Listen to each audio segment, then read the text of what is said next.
Hello and welcome. My name is Basim Al-Husseini.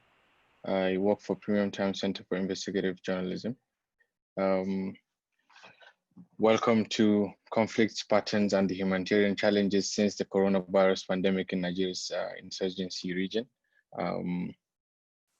We are going to have a 2-hour meeting.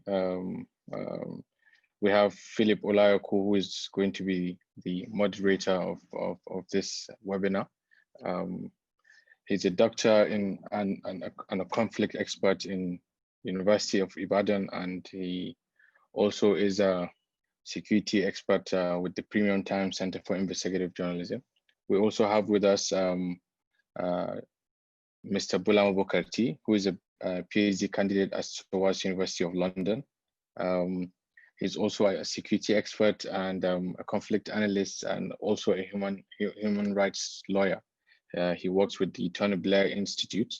We are waiting for Abdul Basit Kasim, who is the author of the Boko Haram Reader, also a PhD candidate in Islam and African Studies at Rice University, and also a visiting fellow, doctoral fellow at the Institute of the Study of Islamic Thought in Africa Northwestern University. Unfortunately, we won't have Balam Mustafa with us due to unforeseen circumstances, but we also have Ella Unkorem, a PhD candidate at the International Relations Department of Johns Hopkins University. She's an advanced, she is a research and advocacy fellow, and also Transparency International Defense and Security at the International Defense and Security Institute in Washington, DC.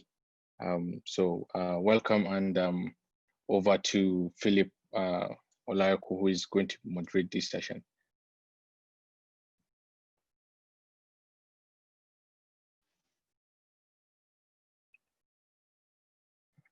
Philip, you will have to unmute your, yes.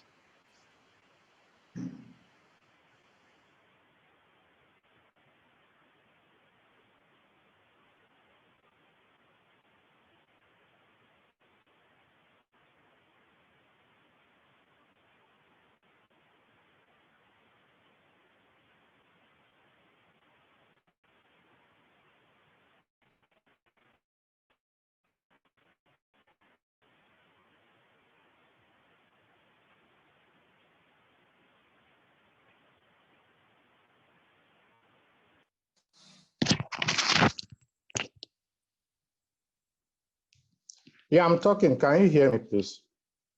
Let me see. Yes, go ahead. We can hear you. Okay. So it's good to have everyone on board. Having a bit of a challenge with the connection, but I think I'm fine now. So, I wouldn't want to waste much of our time. I'll just try to, go straight to the discussion. Like the topic has been mentioned, just to recognize the contributions of the different scholars that has been mentioned. Ulama from Tony Blair, and Basim from Rice, and Elon from the University in DC. So what we're going to do is to try to work on time. I think Basim can help in terms of the moderation so that it gives signals, perhaps by raising your hands when the time allocated to each presenter, is up. Is that okay, Basim? Yes, absolutely. That's okay. Okay. So I think what we'll do, since we have 3 people that are going to make the presentation, we're going to give like 20 minutes each for the first presentation, so that we'll have, since we have 2 hours, we'll give 20 minutes to the presenters to give us their own view on the topic of discussions, perhaps discussing the kind of contributions that they've made to their work. And so I think we'll follow the pattern that we have on the poster, you know. So we'll have Bulama Bukati presenting first, followed by Abdul Basit. Then we have Elo last. I don't think, or maybe in terms of avoiding gender insensitivity, perhaps we'll sandwich Elo in between them. So we can have Bulama Bukati present first, then Elo goes next, then Abdul Basit can come after Elo. I think Abdul Basit coming at the end is also okay because it could help us give like a historical depth to the kind of discussions that we're going to have. So just to create a bit of a background to what we're going to be discussing today, we're looking at the peculiarities in terms of the challenges of security in Northeast Nigeria. You know, though there had been lockdown, you know, but it hadn't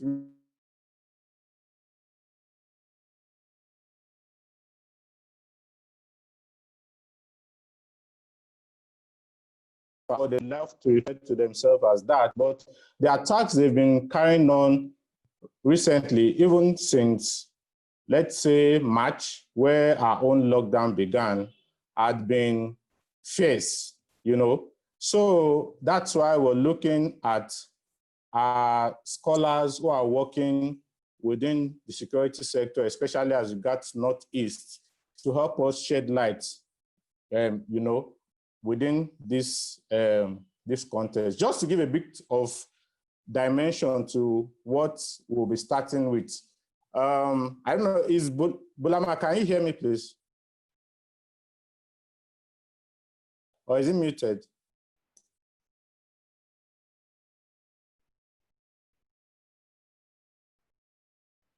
Hello, Basim. Yeah, I can hear you now. I was muted. Okay. So I was looking at your own perspective, especially regarding the work you do with Tony Blair. You know, I've read some of your works, I think on the website of Council of Foreign Relations, you know, giving us an in-depth into the materials, the mindset of some of these actors, let's call them actors for the sake of this conference within the Northeast. And so I would like you to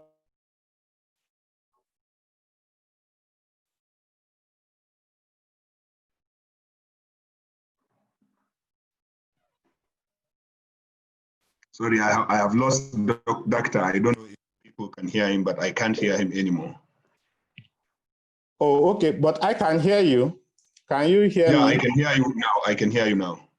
Okay. So I was talking about using your expertise professionally and in terms of your academics to help us, you know, bring context into the ongoing attacks, you know, within the Northeast region, especially on soft targets. Of course, there has been attacks on military targets as well as soft targets.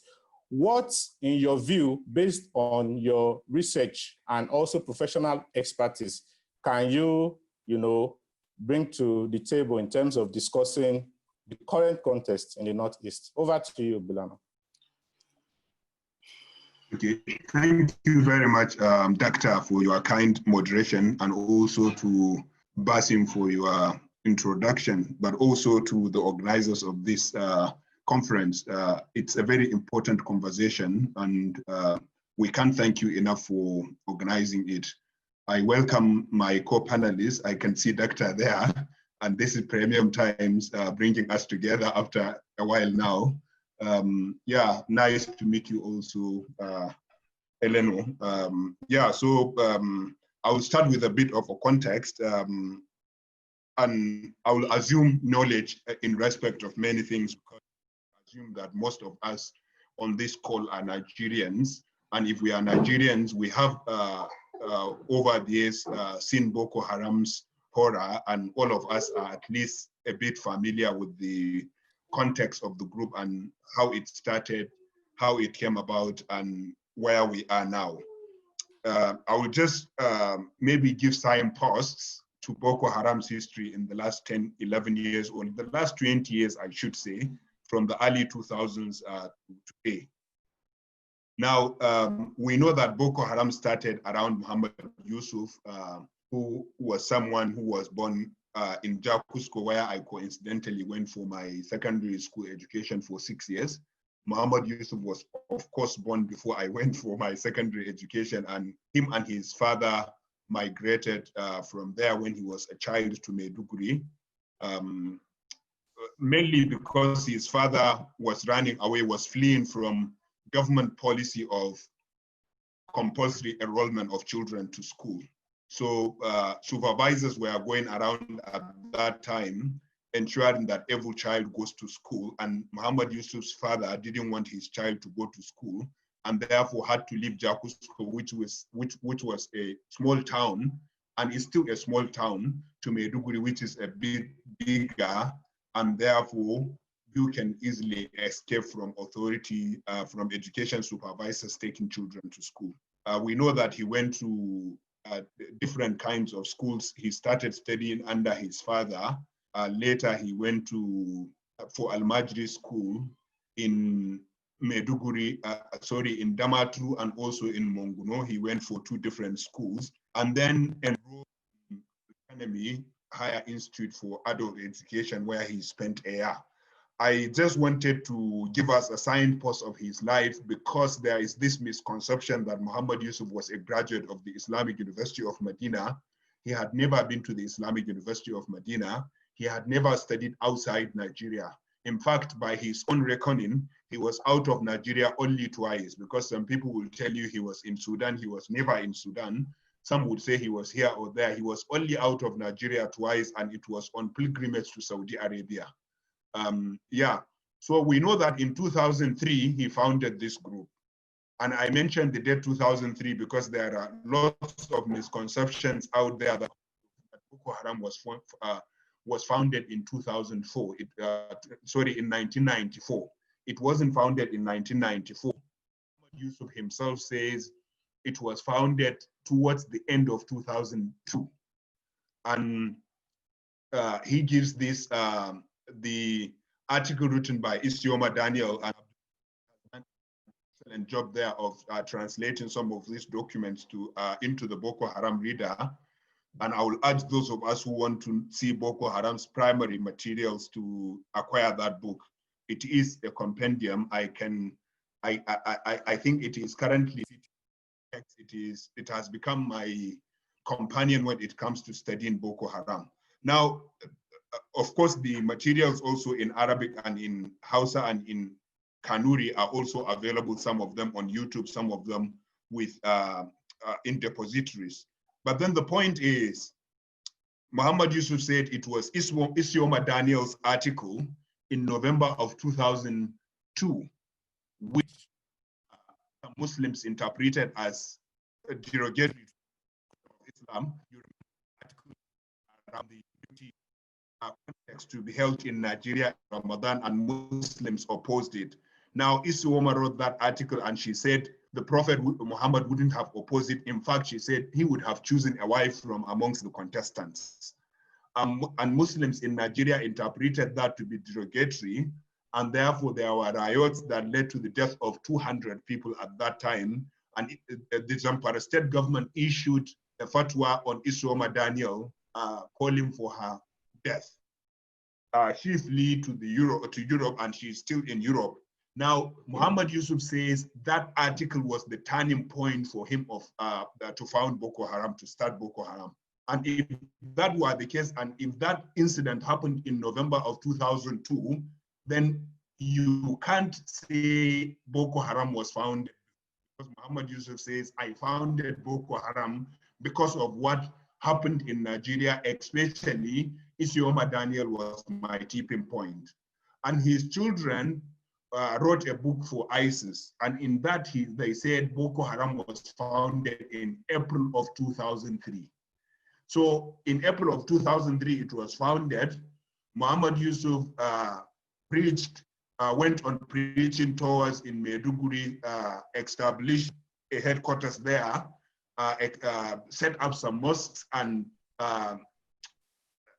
zealously and aggressively preached his own version of Islam and recruited and radicalized young people until Maiduguri, the situation in the country at that time was getting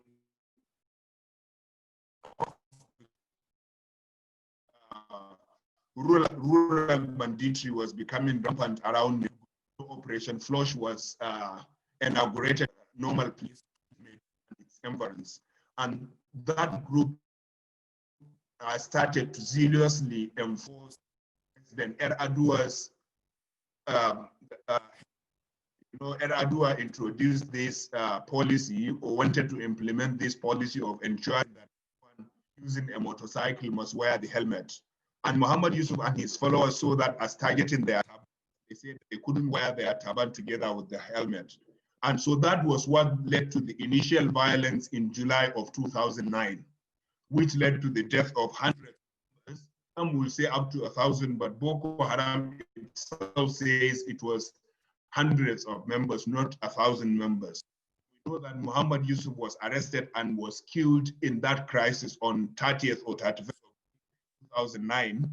And then Shekau and his other followers now gathered in around the Mandara Mountains, some would say around the Goza Mountains, and they reorganized and appointed Shekau, who was Muhammad Yusuf's deputy, as the leader, and reached out to Al-Qaeda in Islam, finances, advice, and training. And they got some of them, according to some of the documents we have, some of them are in the Boko Haram reader. Now, they started the assassinations. They assassinated politicians, traditional rulers who opposed them when they were preaching in Maiduguri, and who were used as informants by the government after the July clash, July 2009 clash. They also targeted politicians and other people they saw were their enemies. And then from 2012, 2013, we saw these expanding attacks on innocent civilians. In 2014, they declared to have established a caliphate with Goza as the headquarters. In 2015, sorry, they pledged allegiance to ISIS, and it was accepted by ISIS. In 2016, internal infights in the group reached a turning point.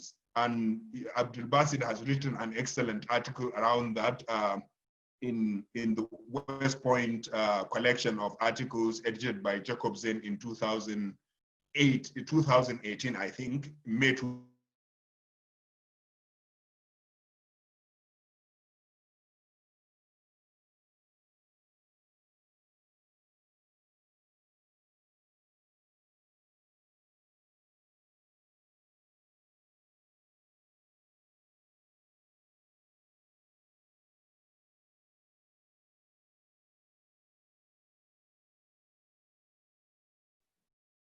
I think we have lost him because of his network or something.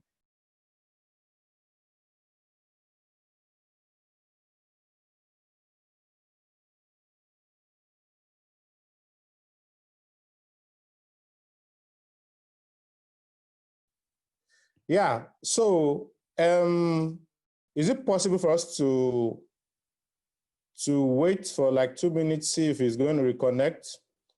So, but while he's reconnecting, I can quickly capture the things that he has been trying to put across, just so that I wouldn't need to do that in details when he's done. So he's been trying to give us the historical detail, of course, latching on to the Boko Haram reader, which is like a comprehensive material, recommended for all of us to go through. But one thing that is important is to tell us the kind of education or the kind of approach to education that Mohammed Yusuf had in terms of his origins, his paternity. What was the disposition of his parentage in terms of, Western education? To say that there's a bit of history when it comes to where he got his orientation in terms of Western education from. He's also been telling us how he migrated from a small community to Maiduguri to launch himself, and also to say we should not, latch onto the myth of external influence. Of course, it's not as if it's not there, but basically his form of radicalization would also have, emerged from the context of his experiences on the Nigerian, within the borders of Nigeria. I think this is a very important point that he's making. And just before he went off, I think he was also trying to tell us the radicalization of the group. I think I came across an article recently where there's a bit of connection that was made between Islamophobia and radicalization. And this, I think, is the point that is trying to come out with again, in the sense of a sort of reactionary pattern. When people get radicalized, it's a reaction to something. It's like trying to resist something. It's like trying to, accept a kind of persona that has been either blackmailed, marginalized, or relegated to the background, or, aggressed within different contexts. So I think this is a very important point that he's been able to make. Is it back, or do we go to the next person so that when he comes back, we can pick up? Because we don't know how long it's going to take before he connects back. He is back. Oh, sorry, I'm back. Yeah, thank you. So I just tried to summarize what you were saying, so you can continue, please. Okay, and how long do I have left? But I think you should just go straight to the COVID-19 context so that we're able to get as much from you as we want to. I think you've given us enough historical depth, and of course, the connection between the aggression of the state against the sect that made them radicalized, the appointment of Shekau. I think it's best for us to also understand the current context of the operations so that at least you have enough time. I think he has like how many minutes? 10 minutes, 5? Yeah. Okay, 10 minutes is fine. 10 minutes is fine. 10 minutes. Yeah, so I was saying maybe just before I go to the COVID context, maybe one thing that will be important later in the discussion is the fact that we know that after Boko Haram pledged allegiance and Shekau was appointed, some members of Boko Haram became acquainted with his modus operandi. They opposed his killing of Muslim civilians. They did not have any problem killing Christian civilians, and they did not have a problem targeting security forces and government officials. But they felt Muslim civilians shouldn't be targeted. They should be seen as a recruitment pool. But Shekau said, no, I will continue to target. For Shekau, everyone that doesn't join Boko Haram is a viable target. And so that was what led to getting reported to ISIS, and that culminated in the deposition of Shekau and appointment of Abu Musab al-Barnawi, and then the breakup of Boko Haram now into two. So this is very important in the context of what we are discussing. Now, we know that COVID has changed the pattern of Boko Haram's attacks. We haven't seen any attacks because of COVID. We haven't seen any increase in activity because of COVID-19. But what we have in the last 6 months or since COVID started in December in China, Boko Haram spectacular attacks, maybe some of its most deadliest in history. That started with Niger in December of 2019, the attack in Niger that led to the death of 73 or 71 Nigerian soldiers, and that was the highest in record on Nigerian security forces. And then following that, we saw on the start of March 2020, that's this year, we saw the attack in Chad, which killed nearly 90, nearly 100, precise 98 Chadians. On the same day, there was another attack in Nigeria. It is the deadliest considered by the Nigerian army, because 47 Nigerian soldiers were killed on the same day, 92 Chadians were killed, and the Nigerian army was the one that gave 47 as the figure. Some said it was up to 100, some said it was up to 200 soldiers that were killed on that day. Now, this happened in the context of COVID, just when COVID was getting reported in Niger. And like I said, we might not say these attacks happened because of COVID, but for sure is there was a multiplier effect. Multiplier is that Boko Haram and COVID then started dragging government attention. Boko Haram dragging government attention on the one side, and COVID-19 dragging the attention on the other side. For example, Boko Haram's attack in Chad, the deadliest attack in Chad, came 4 days after the COVID-19 case was reported in the country. And when the country was for more cases and to contain the virus. And what did we see immediately after that? It was an unprecedented response from Chad, which took President Dabi away from N'Djamena, the Chadian capital, and he went to the Lake Chad region to coordinate the attacks by himself, and therefore abundantly containing COVID-19 in his country. And in Nigeria, we knew that the Nigerian military was February, March, bracing up to enforce lockdown to drop humanitarian help to victims of COVID-19 if there is a widespread pandemic, and also bracing up for mass burial. And what happened after the 47 that were killed and after the Chadian onslaught? Relocation, they called it relocation, but we now know it is not relocation. But they said the Nigerian chief had relocated to the northeast to fight Boko Haram. And so, therefore, what you saw was Boko Haram detracting from fighting COVID, and COVID-19 also detracting from fighting coronavirus. Both, each detracting from the other. Now, that's the first thing I would mention as far as COVID-19 is concerned. I would mention two more and keep short so that we may have time for more discussion. The second I would mention is how Boko Haram, especially the ISWAP faction of Boko Haram, sees COVID as an opportunity. And we say this because there was a whole editorial article published by ISIS's Al-Naba magazine, celebrating COVID-19 in West Africa, celebrating the attack in Chad, and also this Davis statement that he will stop fighting outside Chadian borders. And it says that was a big opportunity for ISWAP to continue to expand another ISIS affiliates in Africa. It says there will be more economic downturn because of COVID-19, and ISIS said Africa will capture more territory and also step up their humanitarian efforts. That's the second thing I would mention as far as concerned. The third thing which the chapter has kindly hinted to is how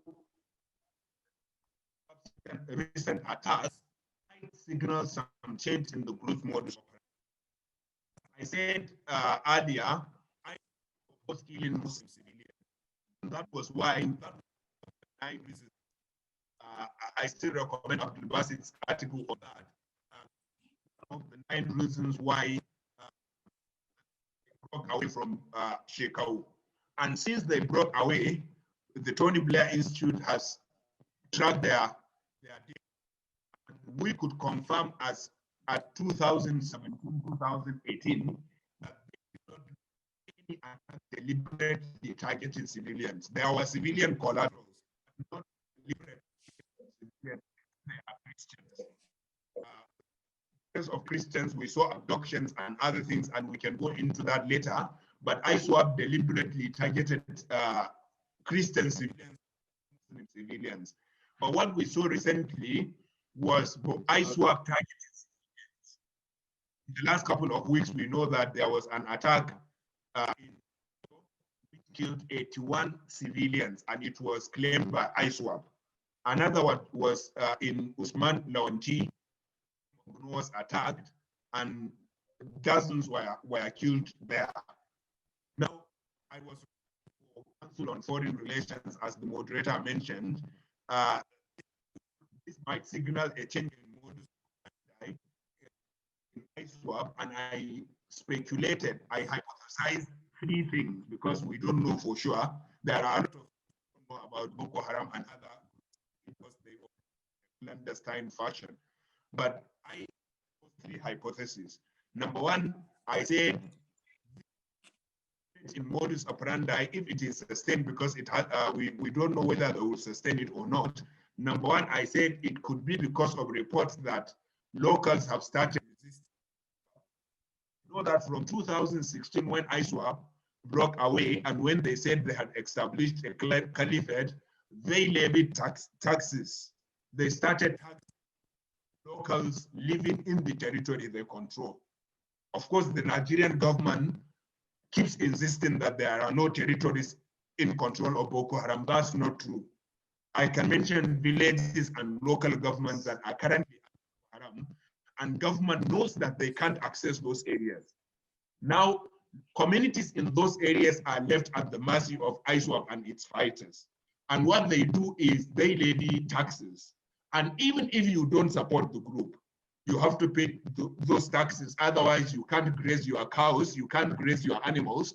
Otherwise, you can't get your land. Otherwise, you can't live in peace. Now, locals have been paying those taxations.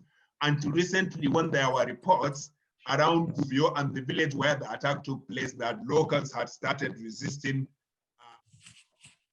They were reported to have killed some of ISWAP's tax collectors. Now, that might be the reason for that attack. And we know that that attack in Usman Lawanti especially was against a Haitian community. And it was reported that they had stolen hundreds of cows. Some would say up to 1,000 cows were stolen according to some figures. That's the first thing I hypothesize. The second thing is a change in ISWAP's leadership. And this is a report we started seeing in February. And with all sense of modesty, I broke the story of the change in leadership in February, and later it was corroborated by several reports, an extensive report by Premium Times, which interviewed multiple local sources that confirmed that there had been a change in leadership by ISWAP. There had been change in leadership of ISWAP. And part of what we know that led to the change in leadership was some fighters, commanders saw the then leadership as too soft. And therefore they wanted a more hardline leader. And that's why they killed 3 leaders by my reporting, but 5 leaders by Premium Times reporting, including Idris Al-Barnawi. Now that might be, that change in leadership might be the result of change in ISWAP's modus operandi to now target civilians, especially those who are non-compliant. And the last hypothesis I made, which will be the thing I would round up on, unfortunately, I didn't touch on humanitarian stuff, but this is something we can do in the discussions. And I hope Abdul Basit or Eleno would touch on that. The third thing I mentioned is possible heavy toll on ISWAP as a result of the recent onslaughts on the group. After the 23rd March attacks in Nigeria and Chad, we said the Chadian military launched a major onslaught as well as the Nigerian military. And we know that the Chadian military claimed that it has killed 1,000 chip around figure. And they said they had arrested 52 fighters and had destroyed 50 motorized canoes and other things. And on the Nigerian side, Burutai reported just before the civilian attacks that they had killed 1,426 fighters and had arrested 126 or so. Now, my third hypothesis is that we know that Nigeria and Chad have always exaggerated their figures when there are attacks like this. but it is possible that heavy ISWAP had sustained heavy casualties. And so the group has been wounded. And when you wound a lion, that lion will go on an attacking spree and will attack any prey that it sees. And that might be the reason for the recent attacks we have seen. I'll stop here so that others All right, thank you very much. give their input, and then we can open discussion. Over to you, Philip. Okay, thank you very much, Bulama, for the very comprehensive discussion in terms of the recent context. And I'll just touch on, like I said earlier, you've given us a bit of a background in terms of the origins of the group, the motivations of Mohammed Yusuf, the emergence of Shekau. And since you came back, you've been able to tell us about the specific targets of Christians, which I think is something that you try to emphasize on.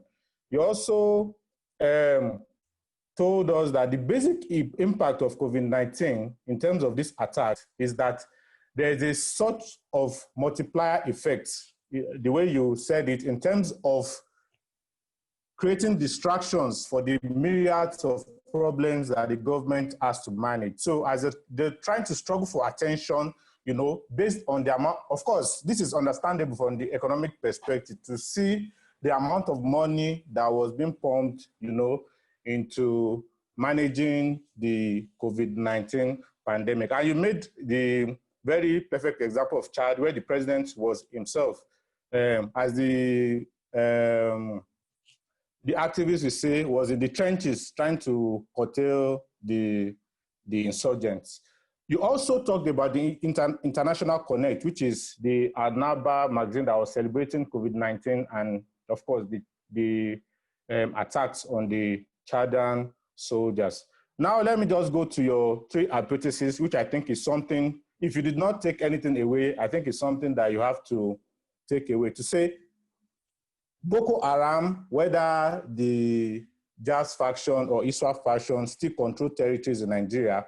And the basic point of this is the economic basis of taxation, which, of course, has been a colonial model for us, you know, paying taxes to be able to survive.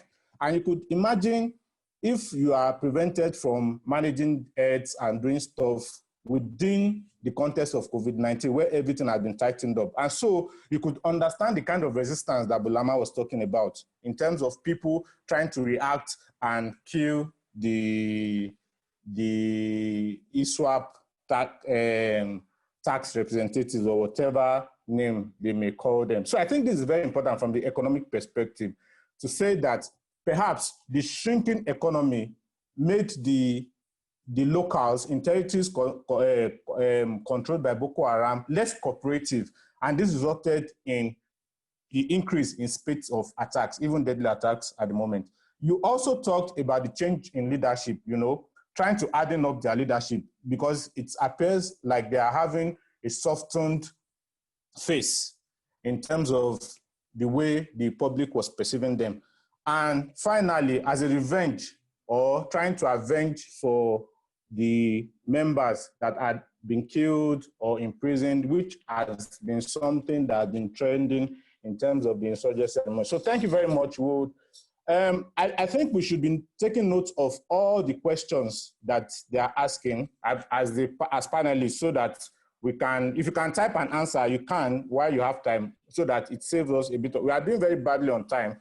So I would request the other panelists to help us. So the next person will be Elo, and this is almost 12:40. I'm hoping that by 1 we should be done, so that we can take the last person and have enough time for discussions. So over to you, Elo. I would really love you to help us dwell on the external actors and how they've been trying to, you know, create relevance for themselves within the context of COVID-19 and Boko Haram insurgency. I just looked at some of your writings, and I think we could benefit a lot from that. So it's over to Elo.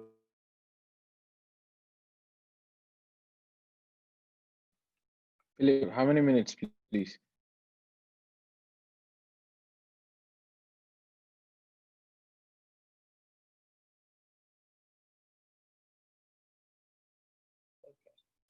All right. Am I clear? Yes, we can hear you now. Yeah. Okay. Sorry, Philip, I'm not really sure what you mean by external actors. I'm just going to try to speak about what my own approach in thinking about violent groups in general has been, and also my perception of, the global lockdown on the conflict itself, or relative conflict, and the effect it could possibly have, some of the things to worry about, and some of the possible projections we could start to think about, whether within the INGO communities or whether within the scholarship and the academia in general.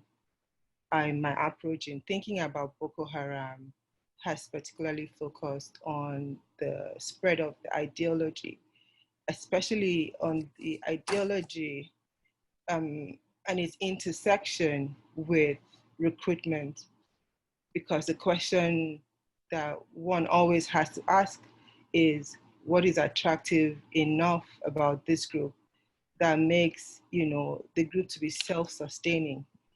And if a group is self-sustaining, then that goes back to the question of who are the members who are joining these groups? Why are they joining these groups? And what are the vulnerabilities within the communities that make people vulnerable to joining the group?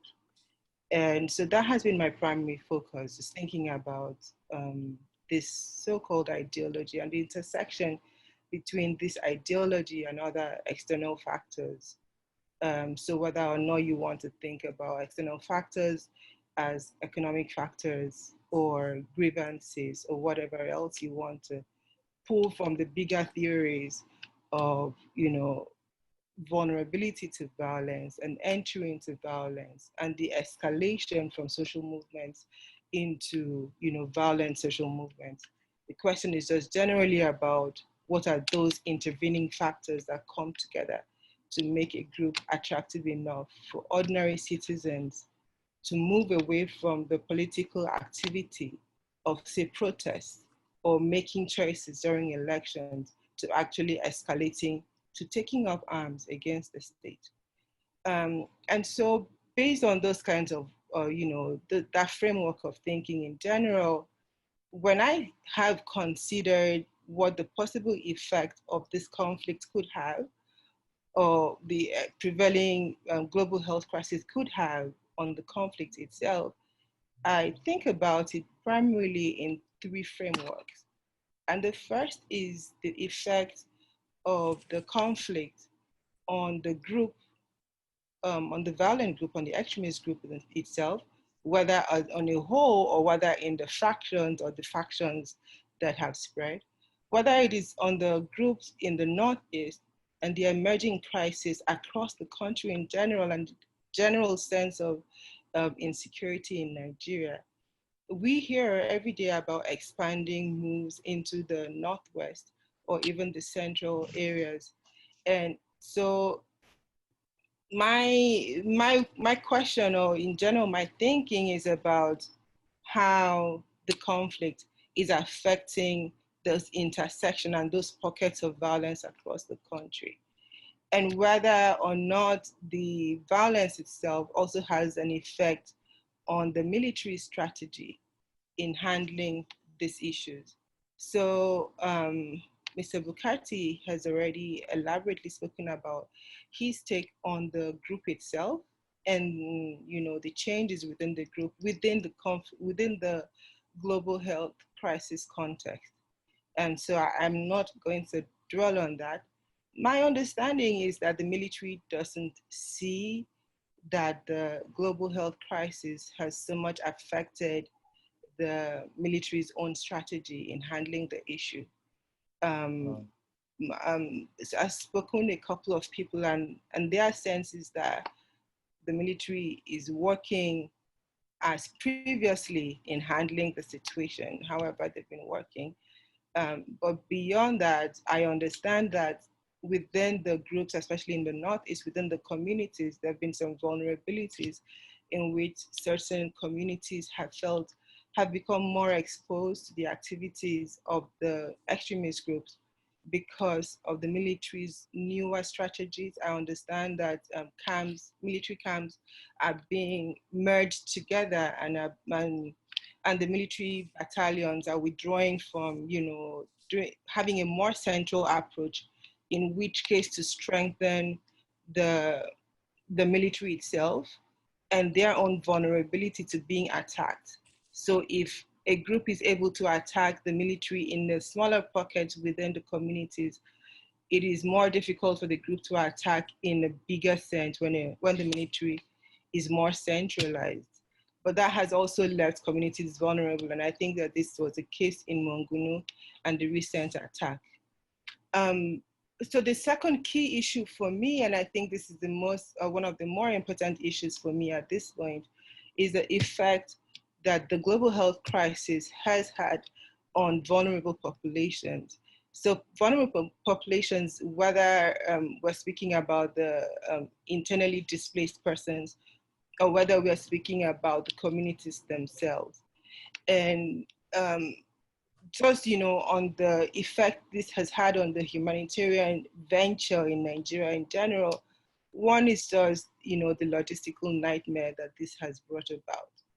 And my understanding is that within the camps, there have been significant changes because the INGOs and the NGOs have had to scale down their activities within the communities and within the camps, and many are performing at 50% capacity. So what that means is that all humanitarian aid, whether education or health or economic, what that means is that those activities have been scaled down because for the INGOs and the other regional organizations that have had to move out, especially their expatriates from Maiduguri, and the local NGOs themselves also find that their capacity is reduced significantly. First, because of the movement and the limitations on movement and logistics, but also just because of staff layoffs. So there is the economic hardship that is then happening both to the NGO groups and the INGOs, as well as the communities themselves. And on the health side, which is the most important issue right now, I see that my understanding is also that the hospital, the capacity of health workers within the community itself, so let's say the MMC in particular, the Maiduguri itself, and whether or not there are enough doctors or enough nurses or enough health workers in general to handle the crisis, or whether those health workers have been diverted to deal with, the COVID crisis, leaving the IDP communities more vulnerable. I'll speak of what I've heard about women and children who, as we know, in situations like this are usually, women tend to have more need of medical care. They're the ones who are pregnant, they're the ones who need to go in for postnatal and prenatal care. And children, especially younger children who are vulnerable to, childhood diseases, need more medical care. But the problem is that with the COVID crisis, the IDP communities and those children and the vulnerable people, kids and women who need access to healthcare simply cannot access healthcare right now, because first the capacity of the health workers have been shifted to deal with the COVID situation, or at least to be on hand at the isolation centers. So the final thing I would like to touch on, and we can explore the humanitarian angle a little more, because I think that is really relevant to what we are speaking about. But I have more recently been thinking about the economic factors In which case, when we try to theorize about why people enter conflict and we talk about vulnerabilities created by economic hardship, and then the question is, so what happens now if we have a general downturn in the economy? We know the effect that this has had on the Nigerian economy in general, the drop in oil prices and the effect in the country and on our just say on our GDP to start with. But beyond that is that the economic hardship that the lockdown has created amongst families and amongst communities, and what that means for vulnerability for people who are target, recruitment populations for these violent groups. And if we theorize in general that economically deprived people are more vulnerable to being recruited into these groups, if ISWAP or Boko Haram up their game or up their recruitment drive, we can only project that at the point where there is an economic crisis, in which case they have a larger population and a larger pool to recruit from.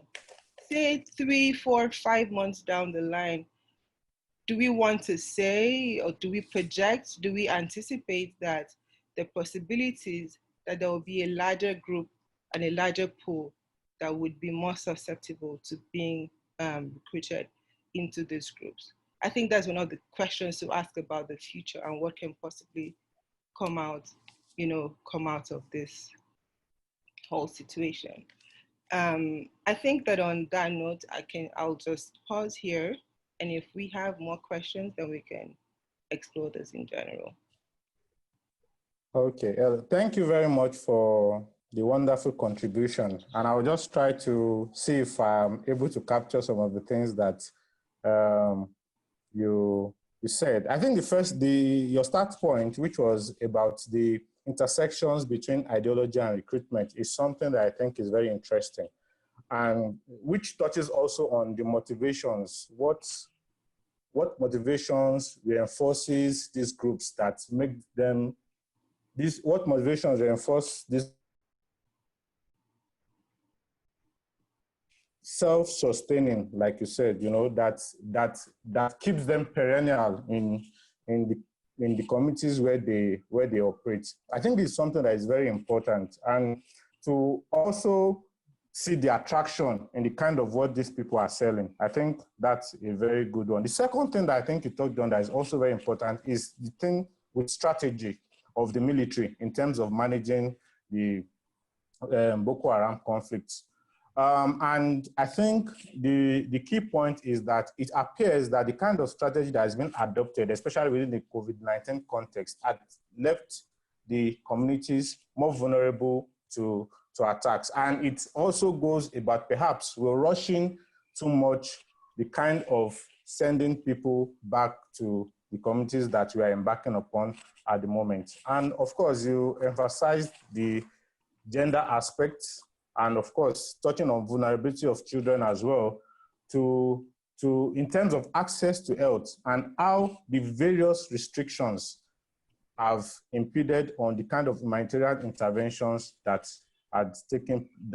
may have been taking place, in the Northeast. And also just to sum it up with the context where these communities operate themselves, the global context of Nigeria and the national context of Nigeria, and the global context of the drop in oil prices, which has touched on the Nigerian economy, and which is also making it very difficult for people in these communities to, live their daily life in spite of not having access to the basic amenities, already. So I think and I thank you for doing very well on time. I'll just move on to Abdul Basit, who is our next presenter. I think he has a lot to say, so I'll just align. But I'm very interested in your study of Ajamin at the moment, Abdul Basit. If there's a way you can link up some of the things you have been digging up in this Ajamin manuscripts to COVID-19 and Boko Haram. Over to you, Abdul Basit.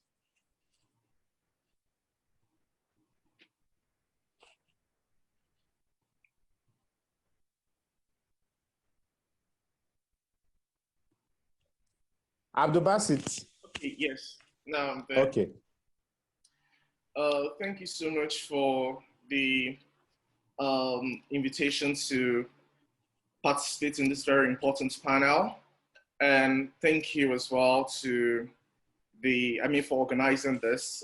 Thank you to Malam Basim for organizing this, and an excellent presentation that my very good brother, Bulama, has delivered, as well as my very good sister, Elo. To start with, for me, I have to say that studying Boko Haram has actually been a very, very traumatic experience. And the protracted nature of the conflict is something that is so depressing. And I don't know how other scholars and researchers actually handle the vicarious trauma that comes with studying Boko Haram. But for me, studying Boko Haram has actually had a very, very negative impact on my own personal mental health. And I can only imagine what other, the people who are actually experiencing the conflict itself, like the people on the ground who are experiencing the pain on a daily basis, I can only imagine what they've been going through for the last decade. But then let us go back a little bit. For me, one central question I've actually been asking for a while now is, why is this conflict persistent? You know, why is this conflict, what is responsible for the longevity of this conflict? I mean, we've been here since 10 years. So many books have been written on this subject. So many articles have actually been written. So many reports from different, by the governments, from different INGOs, as well as different think tanks. You know, we've read a lot about the conflict, but still, in fact, some of the reports are actually repetitive and cyclical. I mean, they say the same thing over and over again. But for me, I've been asking, why have we not made any resolution to this conflict? You know, and when I think about this question, there are some answers that immediately follow me. And one of it actually is, when we look at, Nigeria is actually not new to violent conflict. I mean, to conflict. I mean, Nigeria has actually experienced different multifarious plethora conflicts. But what is unique about the Boko Haram conflict is the fact that the Boko Haram insurgents, they are actually affiliated to an external enemy, or to an external force. So, for example, if you look at the Niger Delta insurgency, it was more like a very local insurgency, and the Niger Delta militants had no affiliation to any external force, at least that we know. If you look at the other conflicts in Southeast Nigeria, especially the IPOB, you know, the Masob conflict, it's also like a very, you know, like a controlled conflict. That's what a controlled conflict. But what is unique about the Boko Haram conflict is the fact that the group actually affiliates itself to an external enemy. So we are not just dealing with a local issue anymore. We're also dealing with a transnational issue, an issue that, I mean, and that actually makes it more complicated and, you know, more complex. So the affiliation of these groups to external force and external enemy is actually one of the major factors that is responsible for the protracted nature of the conflict. And then when we also look at the second reason I will also mention here is, ever since 2009, when this conflict started, I mean, in its much more like concerted and intense form, the government have actually tried several methods of the carrot approach. That's the dialogue option. The international actors from the European Union to the Swiss government have also tried the dialogue option, but it's so glaring and it's so evident that this dialogue option has actually not been successful so far in the past decade. I mean, we've seen, although there's some of the dialogue have actually succeeded in freeing like people who were kidnapped as hostage, you know, the hostage and ransoming. But the dialogue option has not been successful in bringing a perpetual cessation and an end to this conflict. So for example, I mean, the dialogue option was successful for people like Barrister Zana Mustafa, who was able through his dialogue to,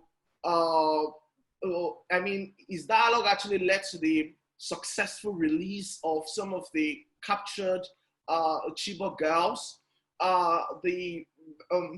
My very good brother, the journalist, Mala Ahmed Sakilda, has also been successful as well in some of his negotiation and dialogue to release some of the hostages. I mean, we saw youth corpers being released. We also saw some Christian clerics being released as well, even though, I mean, some Christian theologians and clerics have been killed. I mean, a very recent example would be the Khan chairman in Adamawa State, who was killed. But then there've also been some other Christian clerics who have been successfully released through the dialogue option. So the dialogue option has actually succeeded in releasing some of these hostages, but bringing a perpetual end to the conflict, unfortunately, the dialogue option has not been successful. And part of the reason is also because while Boko Haram, we all know, is not monolithic, it's not a monolithic and homogeneous group, while some members within Boko Haram actually agree to this negotiation and dialogue option, some other hardliners, they hold steadfast to their ideological mantra and refuse the dialogue option. So the failure of the dialogue option has actually been one of the reasons that this conflict has also had this longevity. Then another factor for me would be, unfortunately, we all know, like, Nigeria, I always say, is a minefield of unresolved historical and contemporary questions. The configuration of the country itself has made the country a bastion of politicization. Virtually everything in Nigeria is politicized, especially along ethnic and religious lines. And unfortunately, the security issue as well has also been heavily politicized. I mean, we saw this politicization during the Jonathan's regime. We are also seeing the politicization as well during the Buhari's regime. So for example, I mean, in the wake of the Chibok kidnapping in 2014, we saw the way the whole kidnapping was actually politicized, and some sections of the country actually felt that, oh, they are probably, this is like a northern agenda, is a northern agenda that is promoted and fostered to cripple the Jonathan government. We saw some of these conspiracy theories being peddled around. And then the Boko Haram insurgency actually became like a major pillar for seeking for electoral support. And that's exactly what is one of the major factors that led to the successful, the success of the Buhari regime in 2015 election. So when Buhari came in, because Buhari came in on the mantra of defeating Boko Haram, so ever since it came in, the security issue has also been politicized. And it's been that attempt to shut down any attempt to explain like the potency of Boko Haram, because explaining the potency of Boko Haram is almost like delegitimizing the efficacy of the Buhari's regime. So Buhari comes up with all of this aphorism or these maxims like, oh, technically defeated, and all of this, words or phrases that we actually hear from the essays to the president on the media. So this politicized, securitized environment has also, led to this, to the longevity of the conflict, which is really, really sad. Another factor will actually be, sadly, there's been a lot of corruption in the way the war on terror in Nigeria is actually prosecuted. The corruption in the prosecution of the war on terror in Nigeria is abysmal and very, very despicable. I mean, the peak of that is we also with the old Dasuki Gates, I mean, when funds actually meant to be channeled for the procurement of ammunition is actually been diverted into private pockets. And we've seen this during the Jonathan's regime. And even during the Buhari's regime, we also saw this as well. I mean, we saw this with the SGF, who was removed as Babashir Lawal. I mean, Babashir Lawal was actually removed as SGF because, I mean, there's an allegation that he siphoned some of the funds meant for I think, this grass cutter scandal, the grass cutting scandal. So there's been a lot of corruption in the way the war on terror. I mean, some funds are actually meant to be channeled into procurement of ammunition to fight the war has actually been diverted into other pockets. And there's also been a lot of partisanship in the way this corruption issues have been handled. And then I would say globally, finally, just wrapping up the factors responsible for the longevity of this conflict, there's also been a lot of global politics in the way that the Boko Haram insurgency is being crafted by different external actors. I mean, the French, they have their own policy towards the Boko Haram insurgency. The British as well, they have their own. The EU, they have their own. The American government, they have their own policies as well.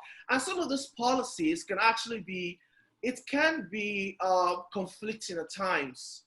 But it's also been this whole concern about not the politics of arms sales, like selling arms to the Nigerian government, because the Nigerian government, especially the Nigerian army, they've actually had a very tense friction with the international, with the INGOs, especially Amnesty International. I'm very sure that we are all aware of the protracted friction between Amnesty International and the Nigerian army. There have been a lot of reports about human rights abuses of the Nigerian military. And some of this report has actually affected the global image of the Nigerian government. So this has made it quite difficult for the Nigerian government to be able to secure like the purchase of arms from other government. We saw some of the height of this policies at the final year of Jonathan's regime. I mean, we all know the old policies of going to South Africa to secure arms, and the old policies of Ayori Josepho, that's the former CAN chairman. And we also saw how the Nigerian government also attempted to turn towards the East, especially Russia, in securing arms, since they were unable to actually secure from the West. So this all global politics, and I have to say that even the global politics is also very, it's evident as well, even in this type of scholarship that is being produced on Boko Haram. I mean, different scholars, they come with their own preconceived positions on Boko Haram, and some of those preconceived positions are actually shaped by the politics of the think tank involvement in Boko Haram conflict. For example, Tony Blair Foundation, they have their own policy towards Boko Haram. I mean, Jamestown Foundation, for example, of my very good friend and colleague, Jacob Zen, they have their own politics as well. The Brookings Institute, they have their own politics as well. So all of these think tanks, I mean, they have their own policy position and the way they study Boko Haram. And then you have funding, flying left and right to satisfy the policy positions of all of these different actors. I have to say that this politics is really, really painful to watch. I mean, I've observed this for a long period of time, and that also explains why, for me, at some point, I just had to, focus on my major field of research, which is on intellectual history, historical research, and I became just fatigued about the whole Boko Haram scholarship, because there's especially anything new to learn about the Boko Haram scholarship. I mean, the scholarship is repetitive, it's cyclical. It's important. I mean, I'm not taking away the validity of doing good scholarship on Boko Haram, because I think good scholarship, like what very good scholars have been doing. I mean, my very good brother, Bulama, I mean, he wrote an excellent piece on the origins of Boko Haram, which is really good. My very good colleague as well, Jacob Zan, he just wrote his excellent book on masking Boko Haram, which currently, I just finished my first reading and I'm doing my second reading of it, and I hope to write a review of the book. My very good colleague as well, Dr. Alex Tunstone, has also written a very very good book. I mean, Vincent Fusha at the International Crisis Group is also doing a very good research as well.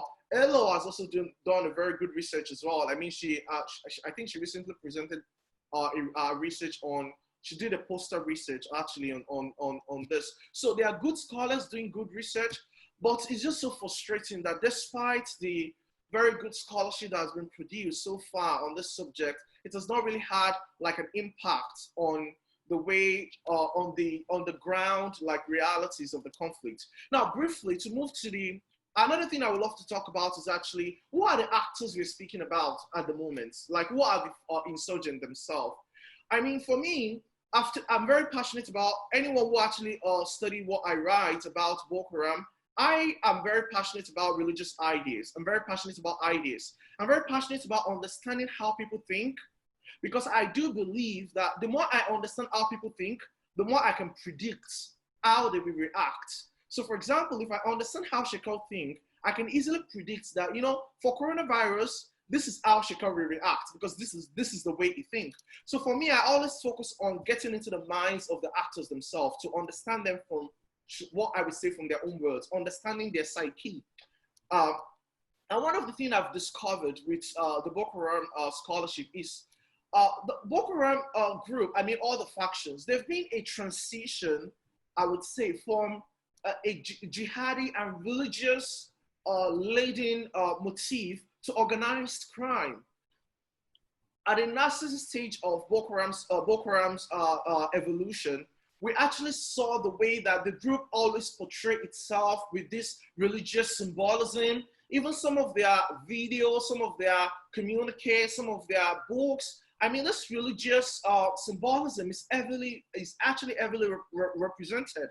But now what we're seeing is there's been a transition from that kind of like religious symbolism to an organized crime. And it's actually not new, because even in the Sahel, I mean, if you look at some of the actors in the Sahel, a very good example is Khalid Abu Abbas, that's Mukhtar Bel Mukhtar.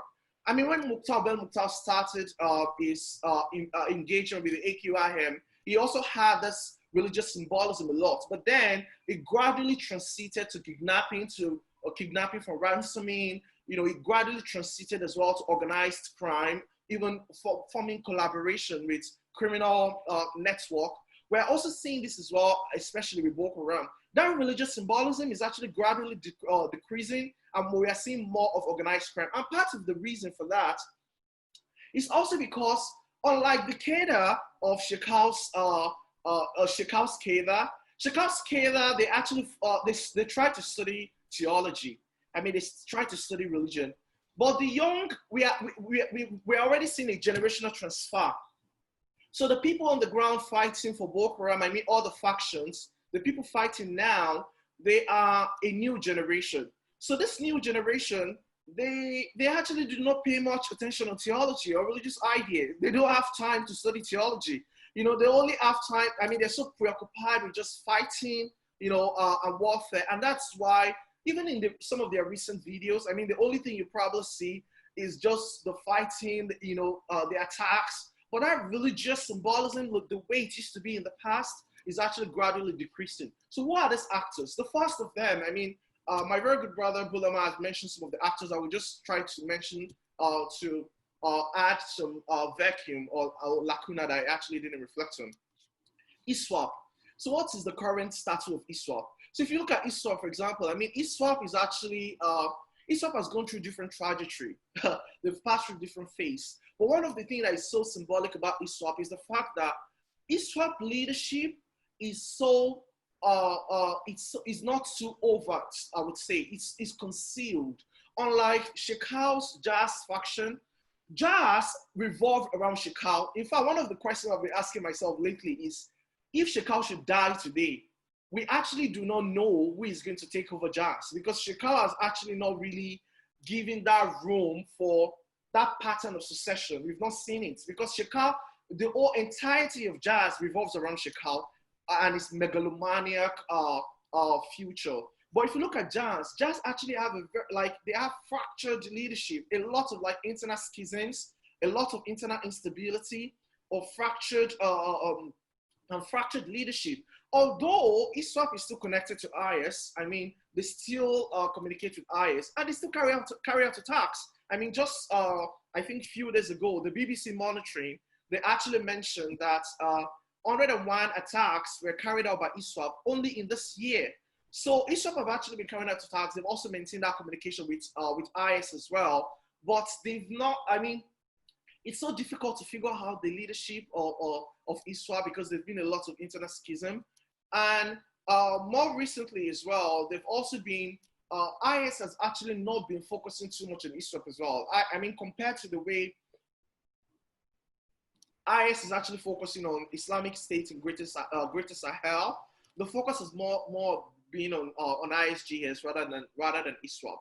So these are some of the realities of ISWAP, although ISWAP is still controlling territories as well. And I think one point that Bulama mentioned previously is the fact that one of the things I discovered is the shift between the hardliners and the, should I say the quietists? I don't like to use the word quietists, but that's the preferable word there, has also affected the policy position of ISWAP.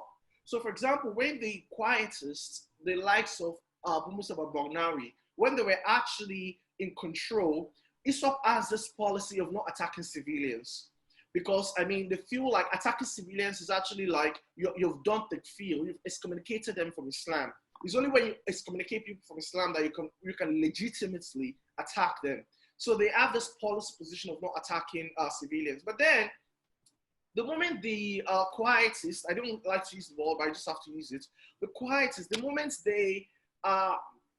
moment most of them were killed and through internal coup, the hardliners actually took over. And since the hardliners took over, we've seen incessant attacks actually on civilians. So in the past, some scholars came up with this dichotomy that the way to understand the difference or the ideological difference or the logistical on the field difference between ISWAP and JAS is to focus on attacks on civilians. So whenever there's an attack on civilians, scholars just conclude that, oh, that attack definitely is from JAS because ISWAP does not attack civilians. But now that dichotomy is becoming blurred because now ISWAP is actually also attacking civilians as well. So, and then the second group is JAS. I've talked about this. I mean, but JAS, what we're seeing with JAS is the fact that JAS is, like I said, is heavily revolving around, it's heavily revolved around Shekau. Shekau is so megalomaniac. I mean, he's also media freak as well. I mean, he's craved for media attention, I would say. He's even responsible for his incessant threats on the life of my very good brother, Bulama. I mean, the incessant threat of Bulama has actually been because Shekau is craving for attention because he wants to be in the media always. So Shekau, I mean, JAS has revolved around him. But more recently, we've also seen Shekau as well reaching out to other criminal groups, especially the bandits, even though Human Angola argue that they should not be called bandits, they should be called terrorists, which I, in a way, agree with them. So Shekau has been reaching out to this criminal group as well. I mean, he has been trying to forge alliance with them. Whether or not that alliance will be possible is still, I mean, we are still waiting to actually see that. But Shekau Shekau's faction is not the only group actually reaching out to criminal groups, especially in northeast Nigeria. Ansaru, we've seen a lot of like, so the third group is actually Ansaru. Ansaru has gone through different hibernation as well. But one of the things we've seen about Ansaru is the fact that the leadership status of Ansaru has actually it shaped the viability of the group. So for example, before some of the leaders of the group, like Khalid Bagnari was arrested, I think in Lokoja, before he was arrested, Ansaru had this potency. I mean, they were operating especially in the northwest and north central, even though on the low. But the moment their leaders are arrested, we actually see like a drawback, like a fall in Ansaru's oppression. So recently as well, I think in the early part of this year, the Nigerian army, I think the police, actually, not the army, the police also conducted some attacks on Ansaru hideouts in some areas of Kaduna. And that has also affected the viability of the group. And then Ansarul is still very, very pro Al-Qaeda, and they're still reaching out to some of the Al-Qaeda athletes in the Sahel. And Ansarul as well has also been trying to also reach out to other criminal groups in Northwest and North Central Nigeria. Northwest and North Central, there are a lot of groups operating there. Most of these groups are criminal groups, and they don't really have that overt religious symbolism. But then they've actually been, Ansari is the only group I would say that that is operating in Northeast and North Central that has that overt religious symbolism. But Ansari has also been trying to reach out to criminal groups in the region. Whether or not this reaching out process is going to be successful is actually left to be seen. So these are the three major groups. But then it's important to also note that even though these are the three mainstream groups, there have been a lot of sub-factions as well within this group. ISWAP, they have their own sub-factions. Shekau has sub-factions, I think like the Bakura faction that some scholars have mentioned. But then those factions, I think they're very loyal to Shekau, according to what I've read from other scholars. And then Ansaru, it's very hard to know like the different factions, sub-factions actually within Ansaru. So all of these groups have suffered a lot of internal schism. And I think that internal schism, it has sapped them of fratricide. There's been a lot of fratricide, internal killings. It has also sapped them of that legitimacy. In fact, in the past, all of these groups, they try to portray themselves as groups fighting under a religious cover. But now, an overwhelming population of Muslims in northern Nigeria have been, they've tried and they've actually been successful in delegitimizing that religious appropriation that this group have actually been able to, to give itself. So one last thing I would love to talk about before I round up is there's been a lot of concern about the humanitarian condition, especially in the wake of COVID. And we've heard about the formation of the garrison town, the super camps of the Nigerian government. I mean, I try to follow some of this debate, even though, I'm just following it from a distance because I'm so tired and frustrated about speaking or writing anything about Boko Haram. But one of the central points I've seen in the entire debate about super camp, the garrison towns, is this whole conversation of how do you, should INGOs be allowed to operate outside the garrison towns, outside the towns that are officially under the control and surveillance of the Nigerian military or the Nigerian army. So there's been a lot of concern. INGOs, I mean, we all know that INGOs have actually had a difficult friction with the Nigerian government. I mean, Action Against Hunger, Mexico, UNICEF. I mean, in some time, we've had cases of where they were actually banned from operating in Northeast, even though the ban was actually revoked. So INGOs they've had tense relationship actually with the Nigerian military. But part of the reason for this tense relationship is actually the central question is, should they be allowed outside the garrison town? Should they be allowed to operate outside the garrison town? Because the Nigerian military, they actually come up with this, like I said, super camp strategy. And the whole idea is not to allow the insurgents to have access to humanitarian services. But then some people have argued that if you deny the INGOs this access, then it means that some of the civilians who are living under the territory controlled by the insurgents will actually be denied services, the services from healthcare to malnutrition and so many other services. This particular question has actually been central to the debate about the humanitarian intervention in Northeast Nigeria. I think I would just love to to end on this point and probably just anticipate questions from other panelists and also attendees as well. Thank you so much for the time. Okay. Thank you very much for your in-depth analysis of the the context of Boko Haram in Nigeria at the moment. And I think you touched on two basic things.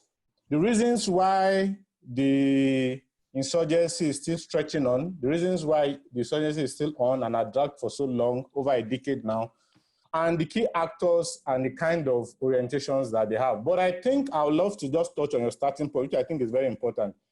And I think we have some people that were affected personally. If we talk about Bulama, if we talk about Salkida, in terms of the recent threats, you know, name mentioning by Boko Haram, apart from presidents, you know, this also breeds traumatic experiences for people who report on Boko Haram, for people who do scholarship for Boko Haram that we take for granted. You know, we just expect them to bring these things out for us, but we don't care about their own mental health and situation. And I thank you very much for pointing this out, that people who go out of their way, you know, to bring us information, we should also reason with them, care about them, and not just mount pressure on them to see that they're in between both divides. We discredit some of their information as wrong.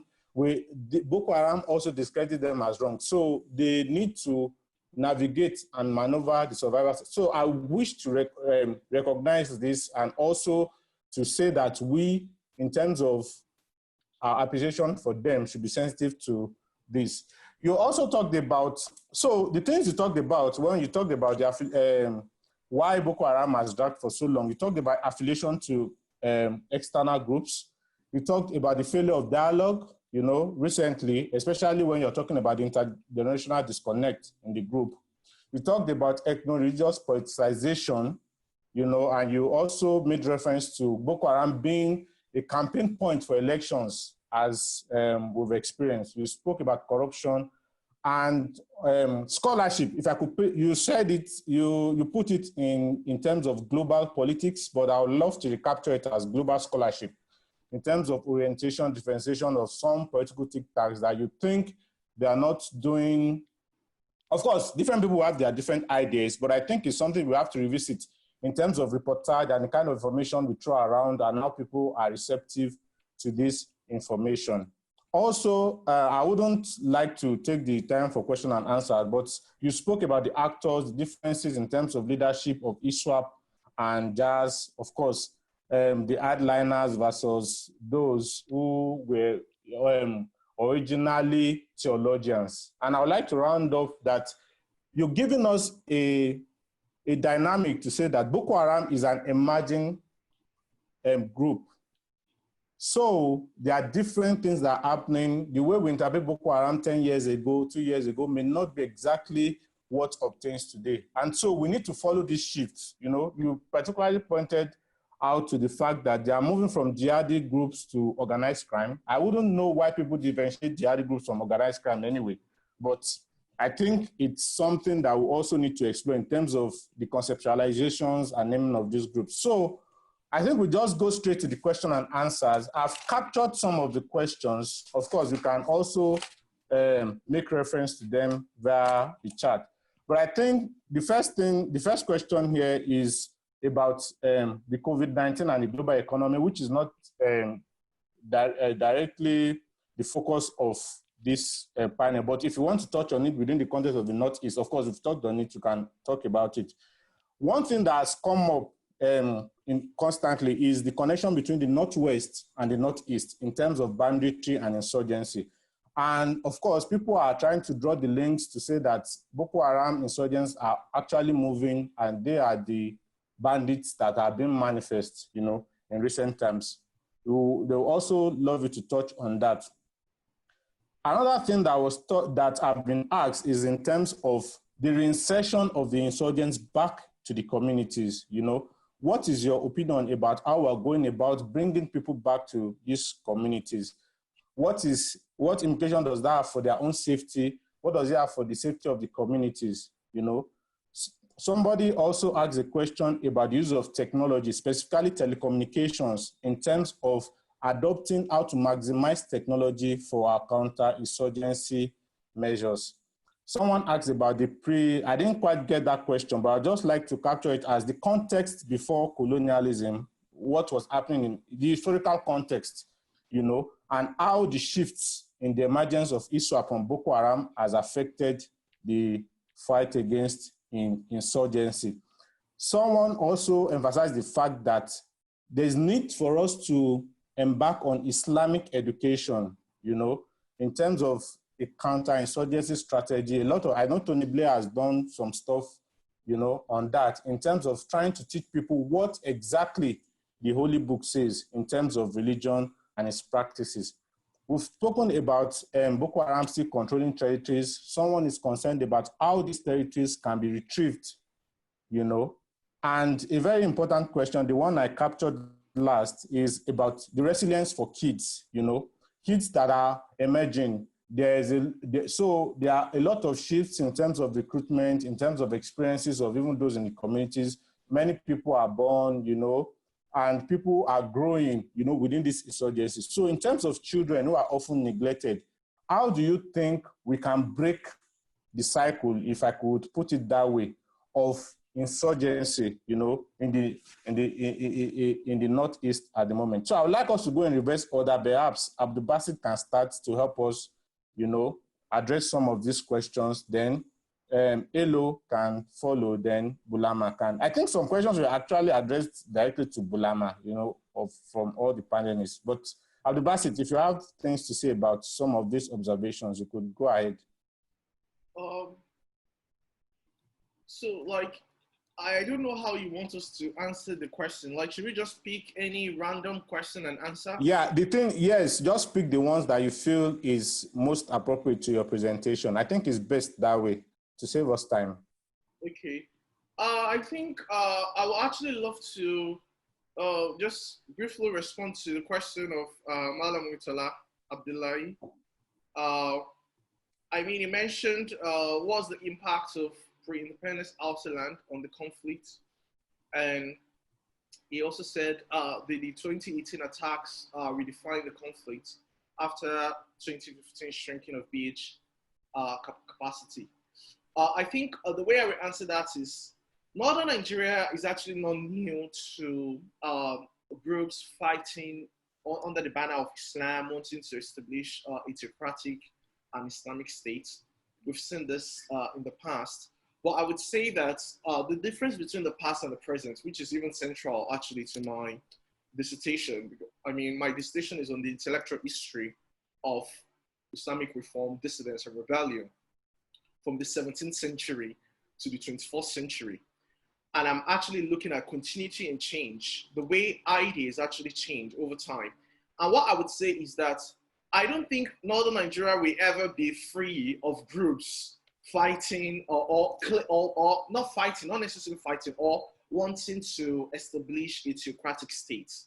Because there's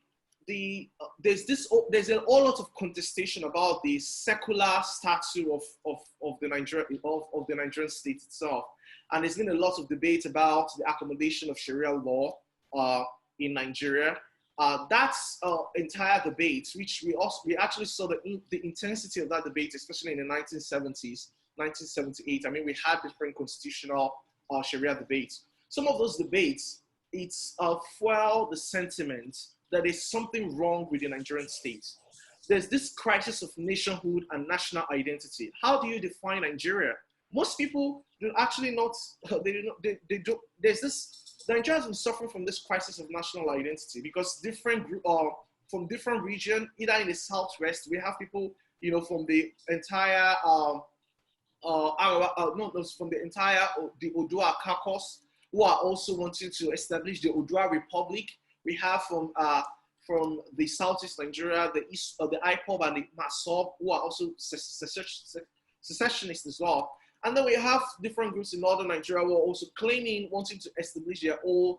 So the territorial sovereignty of Nigeria is constantly under assault. And part of that is also what is fueling the Boko Haram. Because if you look at Boko Haram, they are heavily fixated on the quest to control territory and to actually implement their own understanding of Islamic law, or Sharia as they understand it. So this whole entire Sharia agitation has actually been one of the factors.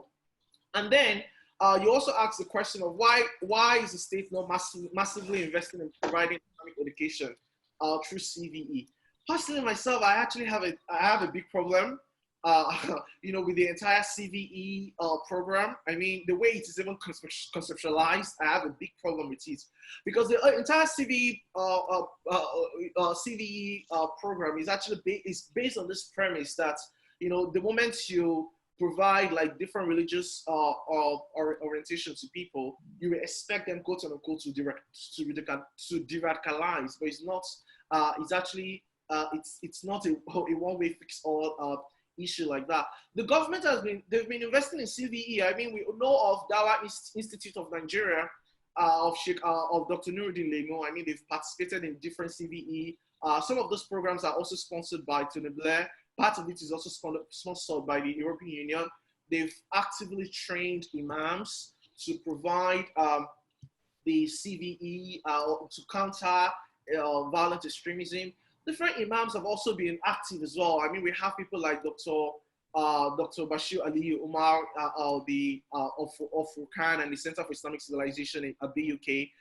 He has been very active. He has been vocal. Even before him, we have people like Albani of Zaria. We have people like Jafar, who are actually very vocal in countering violent extremism. But will those approaches be successful? Well, it's left to be seen. It's successful to an extent. I mean, but then we've also seen a lot of recidivism as well. Recidivism is when people undergo de-radicalization program, and after that de-radicalization program, they still go back to the insurgent groups. I mean, we've seen cases of where people were released from Kuje prison and they went back as well. So I mean, the government is trying. There's been a lot of foreign funding, I would say, for the CVE program. And the funding as well. I mean, there's a lot of like politics around it, especially the trying to focus on poverty versus on religion. I mean, this is what I can say about this whole conflict. My final take on this would be that I think what we actually need to pay more attention on is less of theorizing, less of writing reports, I would say. And actually what we need to prioritize now is calling the government to implement the already existing reports, the recommendations that have, because constantly we are seeing almost the same recommendation. So I think the government needs to actually be more pragmatic in way they are, taking this policy, this recommendation into actions on the field, other than just, constant seminar organizing, symposium, because at the end of the day, we just talk, we go back to our places and nothing will change on the ground. Thank you. Yeah, thank you very much. Elo, please. Okay, I would like to start by responding to Timothy Amusan's question about how the government could work differently to support stakeholders and secure humanitarian workers. I think from my perspective, the first thing is whether the government is willing to recognize the role that the humanitarian sector plays in handling conflict. Because the government at present has heavily invested in the Nigerian military, but the support workers who work within the conflict zones, the humanitarian workers who work within the health, education, economic sectors, who help to support lives of people who are displaced, for example, the government just tends to clump all these actors together. I mean, Bassett spoke about the problem that the government has had over the years with advocacy organizations like Transparency International or Amnesty International, and the general perception that INGOs are enemies of the state, or that INGOs support insurgency groups because they are compelled to be neutral in many circumstances. But I think that the first shift that has to happen is for the government to recognize the roles that these other organizations are playing. And in recognizing the roles that these organizations play, then there will be a shift to, taking them as core, co-workers per se, if you want to put it that way, as supporters and people who are working towards ending the conflict in general, or just sustaining, the process, and making life a little easier. That is what I would, say on that. That's the first stage to get to before we even start talking about specific programs and protection programs for humanitarian workers.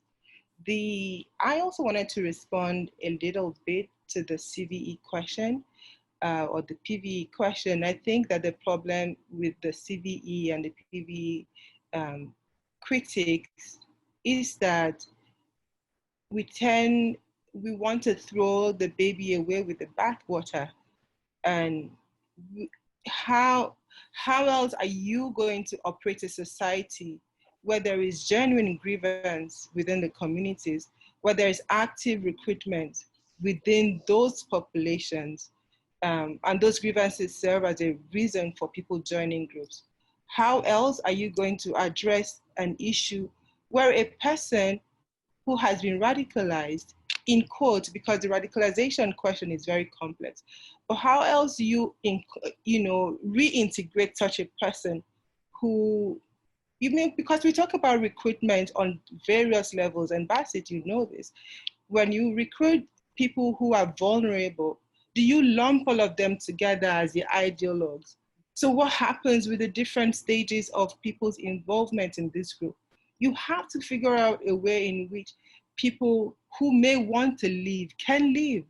And you have to figure out a way in which populations like children, that Florence has asked this question about kids who have not, she's referring to kids who have been affected on the side of the victim, but how about kids who have been involved as perpetrators of violence?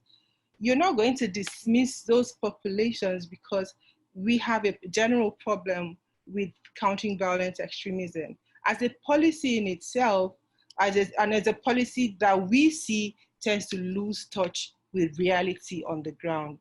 I wouldn't say to dismiss CVE or PVE in general. I would say to try to tweak what currently exists and try to base it on reality, on how to end a conflict. How do wars end? Wars don't just randomly end. There have to be, concerted efforts towards, both the populations that are involved and then the people who have been involved in the violence. I wanted to respond a little bit to Florence's question about the generational issue. I think that there are some NGOs that are currently working on the ground, and NGOs as well who work with children, both those who have been involved in the conflict and those who have been affected by the conflict, and to just build resilience. I think that the main issue is about education, which brings us back to the whole question of government and the treatment of humanitarian workers by the Nigerian government, and whether or not we want to take that seriously enough. I was in one of the IDP camps, or multiple IDP camps in Borno State, and the state of education is appalling, to use a mild word, if we want to call appalling a mild word. But because if we ignore the stages of education, many children at this stage do not have access to basic education. I was speaking with a friend who told me about, they work in the educational sector, and at this point with this COVID clampdown, schools and educators are unable to access primary equipment, books, supplies, school supplies, because the entire logistics chain has shut down. And we need to address those issues and take them as importantly as we're taking the military action in the Northeast. And that would really be for us to emphasize that the government cannot completely ignore this other aspects, the educational aspect, the younger generation who are just victims of the situation, and then focus on only building the military. In the end, we'll have a society in which we have military success, or we have an entire generation, an entire community that do not have the resilience that is built through education. I'll just pause there and see if any other question comes up. Okay, thank you very much. We'll move to Bulama now.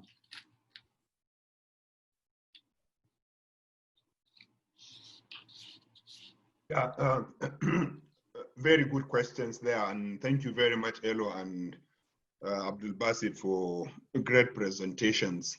I will start with the questions relating to the Northeast, Northwest similarities and differences. The first perhaps is the fact that there are certainly groups who are claiming to be fighting for Islam currently in the Northwest. And Ansari is just one of them, but judging from recent Boko Haram materials, especially from Jazz materials, I can say there are a number of people affiliated to Shekau that are currently operating in the Northwest, or at least preparing to start operating. That's what at least Jazz claims. It doesn't claim directly, and that's why I find the information credible. They continue to send them info, messages and greetings and messages of support. So I would say there are other than Ansaru, other jihadi elements operating in the Northwest. And the moderator spoke to this, and someone also spoke to the issue of why don't we just call everyone in the Northwest a terrorist. And Abdul Basit has given his opinion. Academically, groups are called terrorists if they carry weapons and have ideological objectives, whether economically or political ideological objectives. When you have groups with weapons for criminal purposes only, then you don't class those groups as terrorists. You call them criminal gangs or criminal groups. Of course, unless if you are just using terrorism in the extent, because you can define terrorism from the extent of the havoc being committed by groups. So if you are using terrorism just as a word that means terrorizing people, which is instilling fear in people, then you can call them terrorists. But if you are talking about the academic implication of that, terrorists can only be people who have some ideological undertune, some ideological justification to them for their violence. And I think that's important. And that's what makes the Northwest potentially dangerous. Because in the Northwest, you have groups that are criminals. They know they are criminals. They are armed robbers. They are kidnappers. They are thieves. And they have operated for years, have killed 8,000 people knowing that they are criminals. Now the danger is if you introduce a religious ideology to those people and justify their killings as something that will be rewarded by God, not a crime, and justify their looting of property as war booty that will be rewarded by God, that is permitted by Allah, then the danger can only be imagined. That's what makes the Northwest very dangerous. And the Nigerian government, unfortunately, continues to say it is carrying out a anti-banditry operation in the Northwest, when in reality, it should be a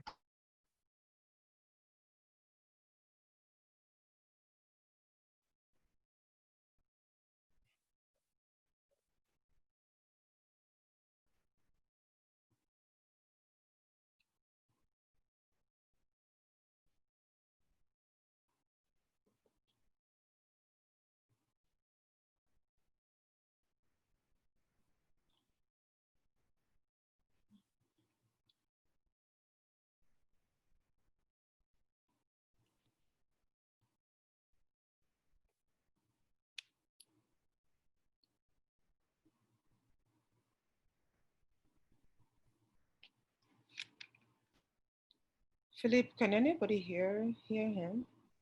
No, I'm not hearing him actually. So, okay. Okay, so I think we just moved there. We still have like another set of questions. so while he rejoins us, but I would like to know when he joins back anyway, because I can't see him. So I think I'll read that. Those questions are, Basim, I don't think the questions they were sent directly to you, right? Yeah, yes, I've sent a few to you, but there are a lot, and I think we are out of time. Okay, maybe yes, you can... some questions were... I am back now. I don't know if I can continue. Please continue, please. Yeah, so I was saying the second is around this question of de-radicalization. And my short answer is I believe in de-radicalization. And why do I believe in de-radicalization? Because I believe in radicalization.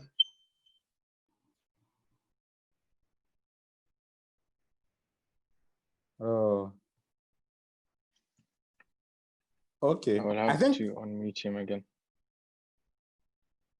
I think he's back. Yeah, I am back. I said, can you hear me now? Yes, please. I was saying I believe in de-radicalization. And the reason I believe in de-radicalization is because I believe in radicalization. I believe people are not born radicalized. I believe people aren't born hating. They are taught to hate. They are radicalized. They are taught to kill people. And if we believe people are taught to hate, we should also believe that they can be taught to love. And so I believe in de-radicalization. But then when it comes to Nigerian government's reinsertion of former Boko Haram members, I have written a report on that, and I have written an extensive piece on War on the Rocks, an American outlet, discussing conditions for reintegration in Nigeria if we want to do that. And the first condition is peace, to ensure that this violence has been brought to an end, because you can't take people whose colleagues continue to wreak havoc in the community, whose colleagues have continued to kill people in the community, and then you take those of them that have left the group back to the communities where that are still being killed. The first condition is for you to achieve some level of peace, and that will require a lot of things. Maybe we will go into them later. The second is some sort of community healing and justice. Without some sort of restorative justice and community healing, building the lives and livelihood of those that have been victimized, you can't do reinsertion. And let us face it, the Nigerian government is being less honest, is being economical with the truth when it comes to who are being reinserted into communities. Many of those that are currently being reinserted into communities were members or community members that were arrested, detained for years, taken to Kainji, to the court in Kainji, and they were cleared by courts of law to have not committed any crimes. They were discharged and acquitted by courts of law. But instead of the Nigerian government to tell people the truth and say, look, these people have been cleared by courts, but we don't want to take them back because we believe they need some form of de-radicalization after what they have gone through. The government continues to say we are reinserting former Boko Haram members. They weren't former Boko Haram members. They were not, because a court of law has cleared them. And those of us from the Northeast know when there is an attack, Boko Haram members will come and attack a community. They would leave, and the police and the army will come and arrest every young man in the community, even though they don't even know what happened. And then you detain them for ages. You take them to a court. The court says these people haven't committed any crime. And then the government is back saying we are reinserting former Boko Haram members. It is a lie. They are being dishonest with people. And what has that caused? It has cost them their integrity. And I am speaking about people who are being reinserted recently. Of course, there were former Boko Haram members who said they had repented and who were de-radicalized in the first and the second batches. But I can tell you the last two batches are people who have been cleared by courts of law in the special court set in Kainji, and they were cleared of any wrongdoing. Now, you can't call those former Boko Haram members, but the government is doing a disservice to itself. Now, when it comes to actual Boko Haram members, I think people who have willingly left the group by themselves and have submitted themselves to authorities can be radicalized. The people Abdul Basit was talking about are prisoners who were arrested, taken to Kuje prison. They were in Kuje prison, and then some of them were released because of the deal with Boko Haram, because of the Chibok release deal. We know that the first one, 81 girls were released, and we know that the government paid money and 5 commanders were released. That is not recidivism. That is not people who have been radicalized going back. People who are in prison never signed up to any de-radicalization program. And therefore, if you are saying you are de-radicalizing them, you are just joking, you are wasting your time. But people who said, oh, we understand that this group is wrong, we want to go back to our communities. They left Boko Haram by themselves. They defected and submitted themselves to authorities. I believe they have already taken the first step to repentance. They have shown some remorse. We should try to de-radicalize them and give them a second chance. And in their respect, there is no any evidence to show that any of them had gone back to Boko Haram after de-radicalization. There were women in Maiduguri who went through a 12-month program, and some of whom went back to Boko Haram. But even in the case of those women, they were arrested, but they were not taken to prison because the Nigerian government doubts the agency of women. This is another discussion altogether. Now, they were arrested and they were purportedly radicalized for 12 months. And some of the experts I spoke to said, even them, after examining those women, they said they haven't been radicalized fully. Don't release them yet. But the government said, no, we are tired after 12 months. We have expended resources. We are just releasing them. And they released them. Some of the women went back. Now, but Nigeria's radicalization program requires a lot of tweaks. It requires a lot of more work, especially the one in Gombe. And I say this as the first researcher to have gained access into the premises, as someone who has interviewed live former Boko Haram fighters in the program.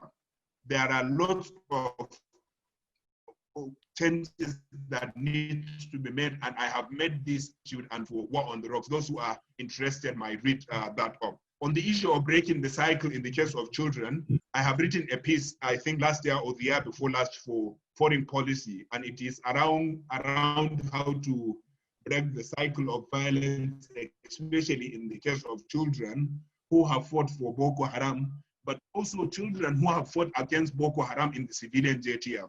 And this is also a discussion that is long. You could read the piece if you want. And my recent piece on Chad, which was published this year by War on the Rocks. All of these are out there. They are discussing how to break the cycle of the violence. I would round up with, on a positive note, and this is something Abdul Basit has spoken to. Why has Boko Haram endured this long? And for me, it will be tilted towards how do we defeat Boko Haram? And the first thing is for us to recognize the fact that it is an insurgency. It is a guerrilla warfare. And a guerrilla warfare has hardly been won in its history. Nobody can ever tell you there was any guerrilla warfare that was ever won. And that's something we must keep in mind. The second thing we must keep in mind is trying to de-escalate the situation in the northwest, in the northeast, and now the northwest. It's a process. It requires a lot of time. It requires a lot of articulate planning. It requires a lot of religious implementation of your plans. For example, the military efforts. The military efforts have yielded some results. But what you see in Nigeria is one-off military onslaught for a group that has sustained violence. For example, after the March attack, we saw Brutai going to the northeast. And there are reportedly some successes after Brutai went there because there were more equipment, there were more resources, there was more morale because he was on ground. But after 2 months, he left. He came back to Abuja and started reporting after, when the Chibok girls are still with Boko Haram, some of them, when the hundreds of women we don't speak about that have been captured by Boko Haram are still in the group's custody, 500 of them. You don't do one-off operation, military operation, when the group is so entrenched where you are operating. You do a sustained military operation that doesn't end. And we know that the President Buhari directed on the day he was sworn in for the control center of the Nigerian army to move to the northeast. But Burutai was moved in just in March or April. What happened to Buhari's directive? And when you say the control center should move, if the head is in Abuja, has the control center been moved? Because the head is the controller. Now, the second thing with regards to military operation is the need to organize a transnational onslaught. Over the last 10 years, we know that Boko Haram simply flees to the other side of the border when there is onslaught from one country.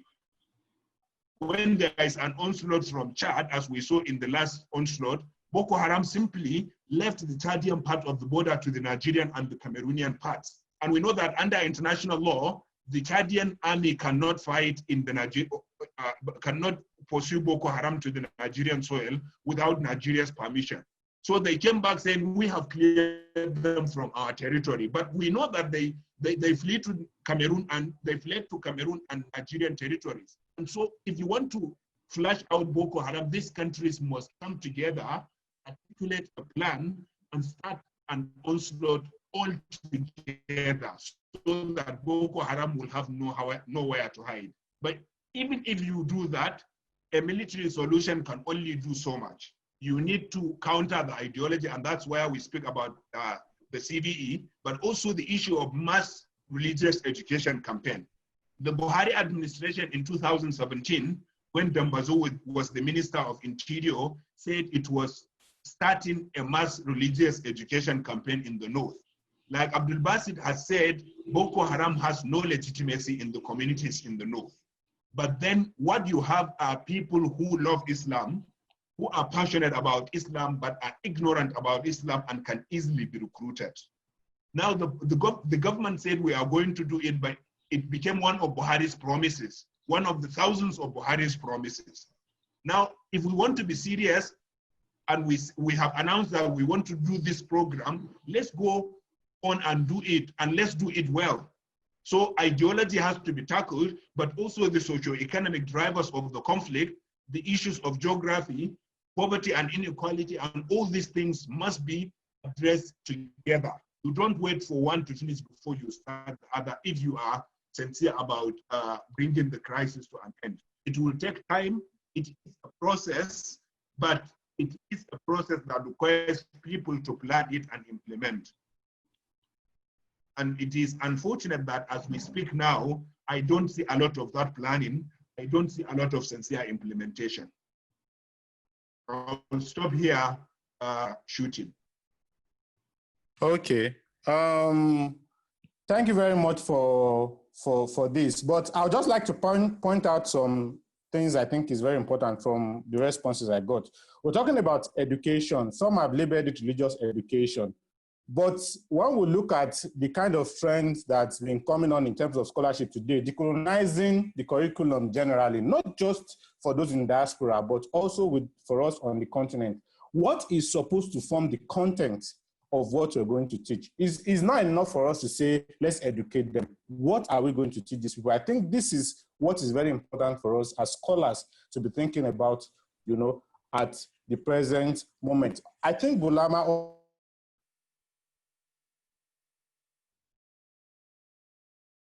communities. And because of these broad labels that we create and just categorize people within a specific group, we tend to model up a lot of interventions, and they don't seem to have the kind of desired effect that they are supposed to have. And so I think as the interventions go on, there's a need to tease out the differences, within the group. Let me just stop. I know, do we take some, like 1 or 2 more questions? Basim? Hi, Philip. We are out of time, but if we have their permission, we can try and have these questions answered. So it's up to them. Okay. Yes. Our panelists, can you entertain like one, two more questions, just two.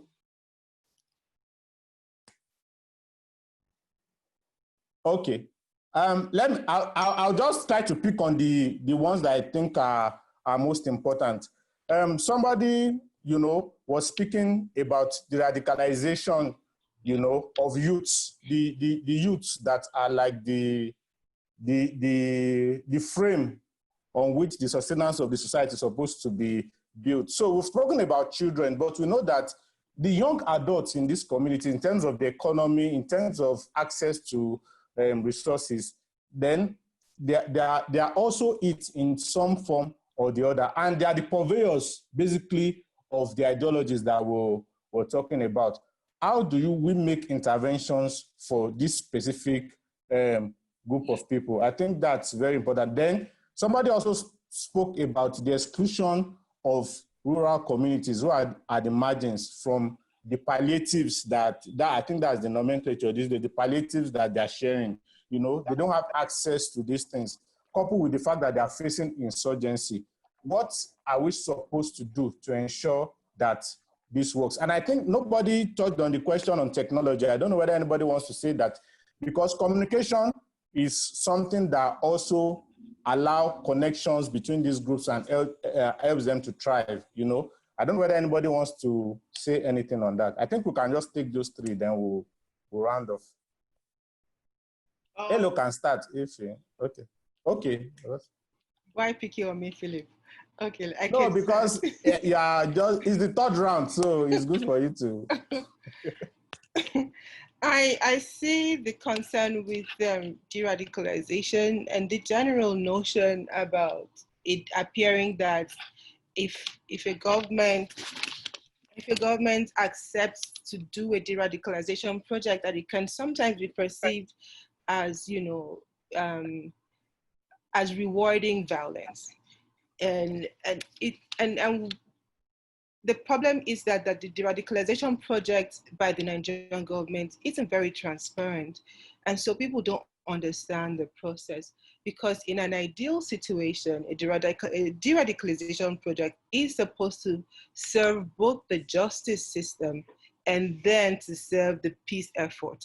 So in a situation in which people think that they can just up and go and commit violent crimes and then decide to, repent, and then the government just takes them in, doesn't go through the justice system, doesn't try them in the court. And like Blama explained earlier, the whole convoluted process of taking people into custody without evidence even, and then taking them to Kuje for the speedy trials that we saw 2 years ago, it's problematic in itself. But that doesn't take away the fact that a de-radicalization project exactly addresses the ideological entry into violence, and that we have to consider that there is no way out for, it's one thing to jail everybody. How many people are you going to put in prisons? And to, consider that a de-radicalization project is an essential part of peacekeeping, and we can't escape from that. There should be a process that is well laid out, that is transparent for people to understand. I think that we've addressed the issue of children, as you mentioned earlier, Philip, but there's also the issue of people who enter into violence, as Bulama talked about earlier, people who defend their communities and are compelled to join. And that doesn't just refer to children, of course, it also refers to the youth within the communities who took up arms to join the CJTF, for example, before it became an organized, program that the government supported. It appears that, first of all, there is a question of the economic issues that compel people or that leave young populations vulnerable to entry into violence. And this is what I emphasize from SETCO, that the economic contributors into violence has to be addressed in addition to any other de-radicalization project. I think that the very first thing, other than the educative aspect of de-radicalization, is that government projects and INGO projects that are concerned with, engaging young people have to, come from the economic angle is an essential aspect in engaging young people who want to keep themselves, out of violence, or who want to exit from violence. I'm not really sure about the technology and the communication aspect, because my sense is that groups like Boko Haram and Co. I do not know that, other than say simple communication, maybe phone calls and sharing of their propaganda. I do not know that there's so much involved on the kind of high level that Middle Eastern groups engage with, or even Al-Shabaab, East African groups use technology to their advantage. And because I don't really know how much, I don't have much information on that, I don't want to speak to that. Probably others who do know can go ahead. Thank you very much. Abdul Basit. Yes, so I will just, I'll briefly speak about the technology question as well as the question on radicalization. So, I mean, the Nigerian government have actually tried, especially under Dr. Issa Pantami, he came up with different policies. I mean, some of this policy of SIM card registration and so many other kind of policies that the government came up with respect to technology.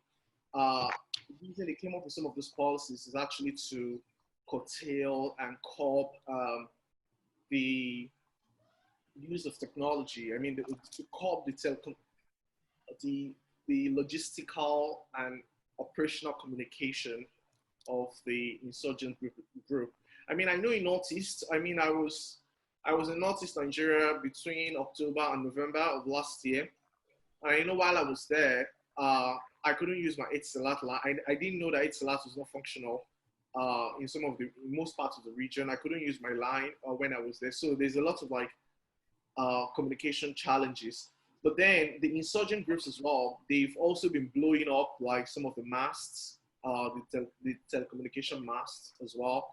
And what we've also seen is for some of their audiovisuals, in the production of their audiovisuals, I know of a particular guy who I've been monitoring him for a while, for a long time on the Telegram, and he's also on Facebook as well. And this particular guy is actually I think he's the one responsible for the jazz, for the production of jazz audiovisual. And he does this production actually from the J.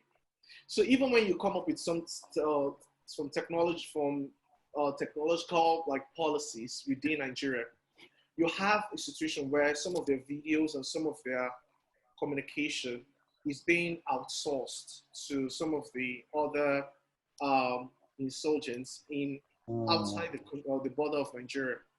So this is what, I think the government have tried their best in coming up with different means of technology to actually monitor and to monitor the communication of the insurgents.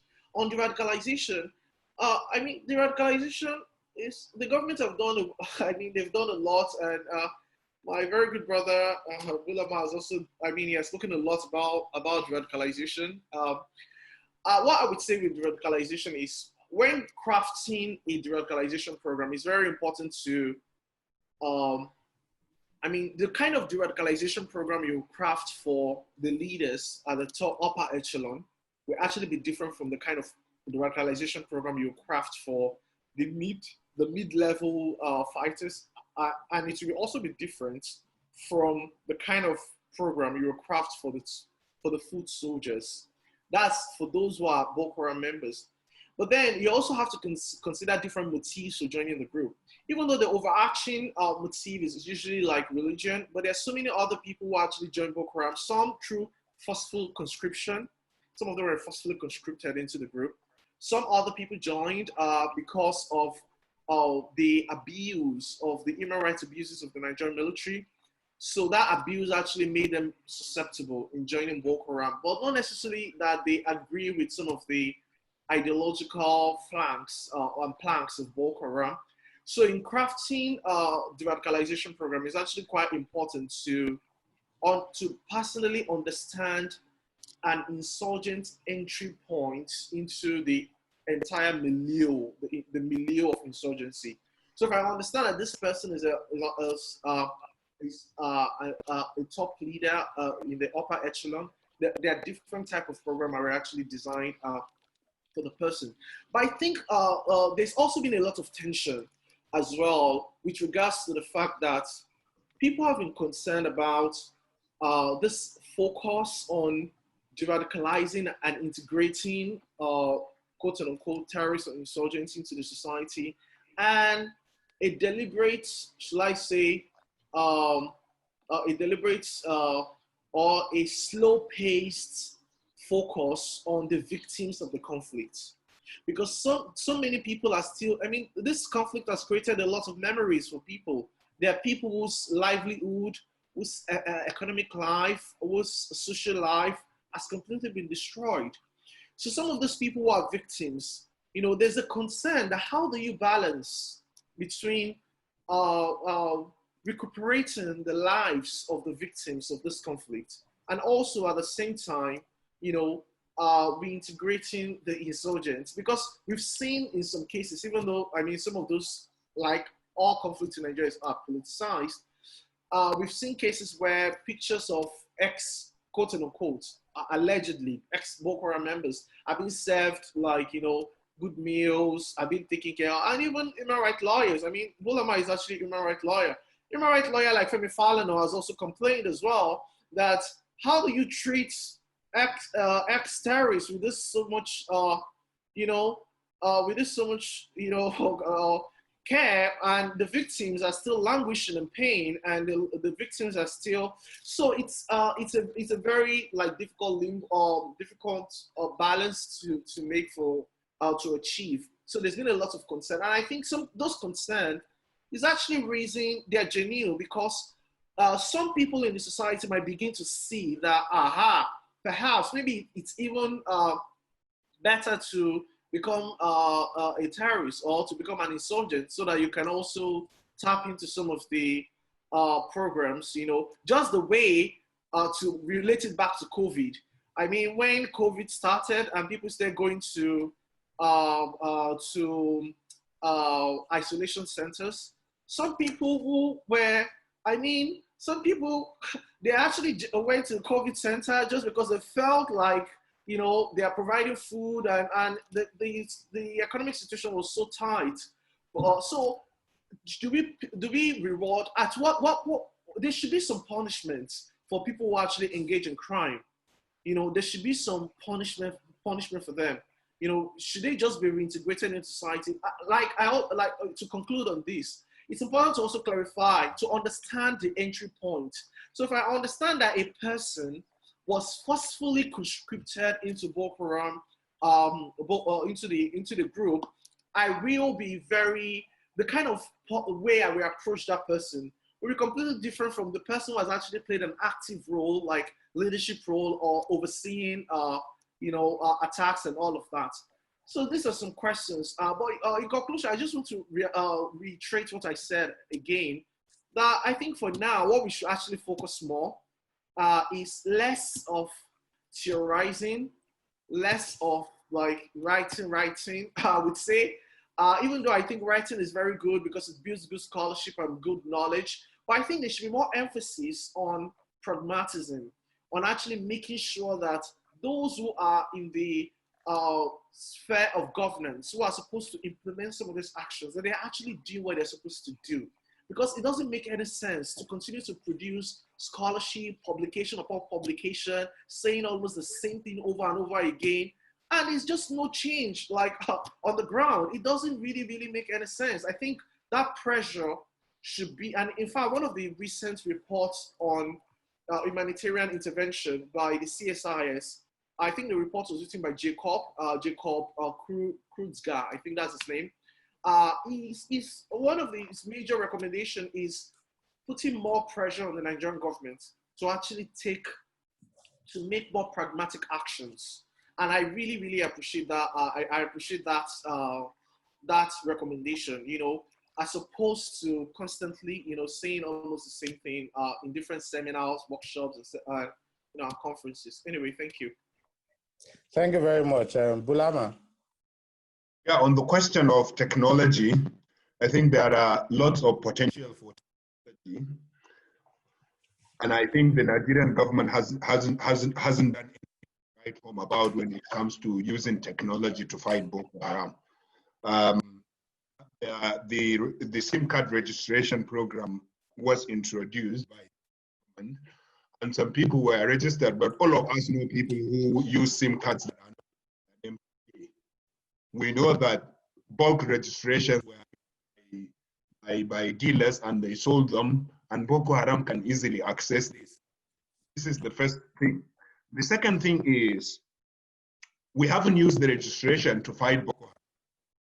For example, we know that last someone was arrested in one of the southern states, I can't remember where, for using the former line of the president. Her line, which was deactivated by after she has moved to the UK, she has stopped using the became dormant and MTN by their policy.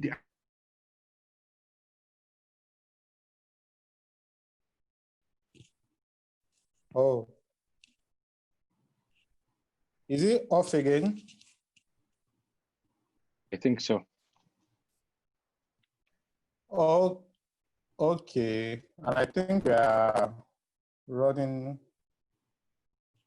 Okay, so let me just try and see if we can. Is it back yet? No, he's not. Okay, so let me just try and round off. I think we can continue this conversation much later. But I'll just say from the points that have been made, I think what I could gather from this final round of discussions is the fact that there's a lot of scholarship. I wouldn't subscribe to the fact that scholarship has to be stalled, but I think I would rather say that we need to have like a synergized counterinsurgency strategy. You know, can you hear me, Basim? Yes, I can hear you. Okay, so there should be like a synergized counterinsurgency strategy. You know, it's not as if we're not doing anything, but I feel that all the interventions at the moment are quite isolated.